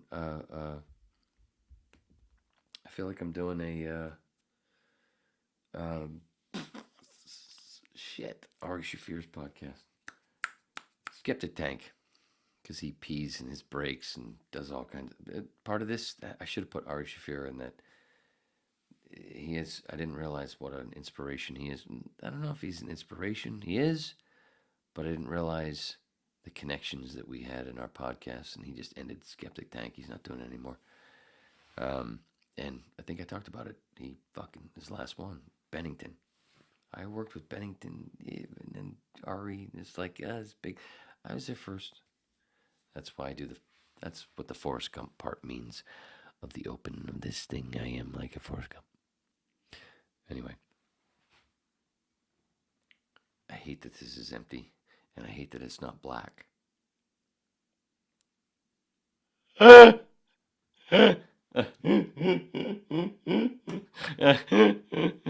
my... I hadn't practiced doing Eddie in a long time, but I used to do the Eddie Murphy laugh really fucking well. You could tell. It would have been really good. Wow, it's so funny on my notes. The Maher Blue Room story. A-Team 6th grade. I keep bouncing those fucking stories. Those stories have been bounced for how many whips? So funny. They always get bounced to the bottom, and I keep... Oh, now it's starting to sound gay. All right, where are we? We're here. We're queer. We will not disappear. This has been my Fez tutorial. Thank you. Another Fez Watley reference. It was a Fez Watley reference. Fez didn't sound like that. That's a whole new thing. That's the little brain. That's the brain. Off at the meds. That's the brain. Listen. Did we finish it all? Yeah. So we got the Warren Beatty shit out of the way. Oh, the other part about that picture that I thought was funny was he's wearing a fucking hat. He's wearing his belt is like the Morrison belt, which is also around Slash's hat and Gary Rosington's hat. And Ronald Wayne Van Zant also wore that belt a few times. I'm just fucking saying, bitches. My music. Watch James Corbett, The Corbett Report, Jimmy Dore Show, Robert Russell Brand, Kim Iverson, Glenn Greenwald, and the Revolutionary Blackout Network. But look for yourself. I'm just a fun babbling lecturer or dabbler. Remember all Neo, aka One Star Ran Long at about comedian Jimmy Shubert again. Thanks, Gary. Daddy loves you. Messing with my peebles. You're goddamn right.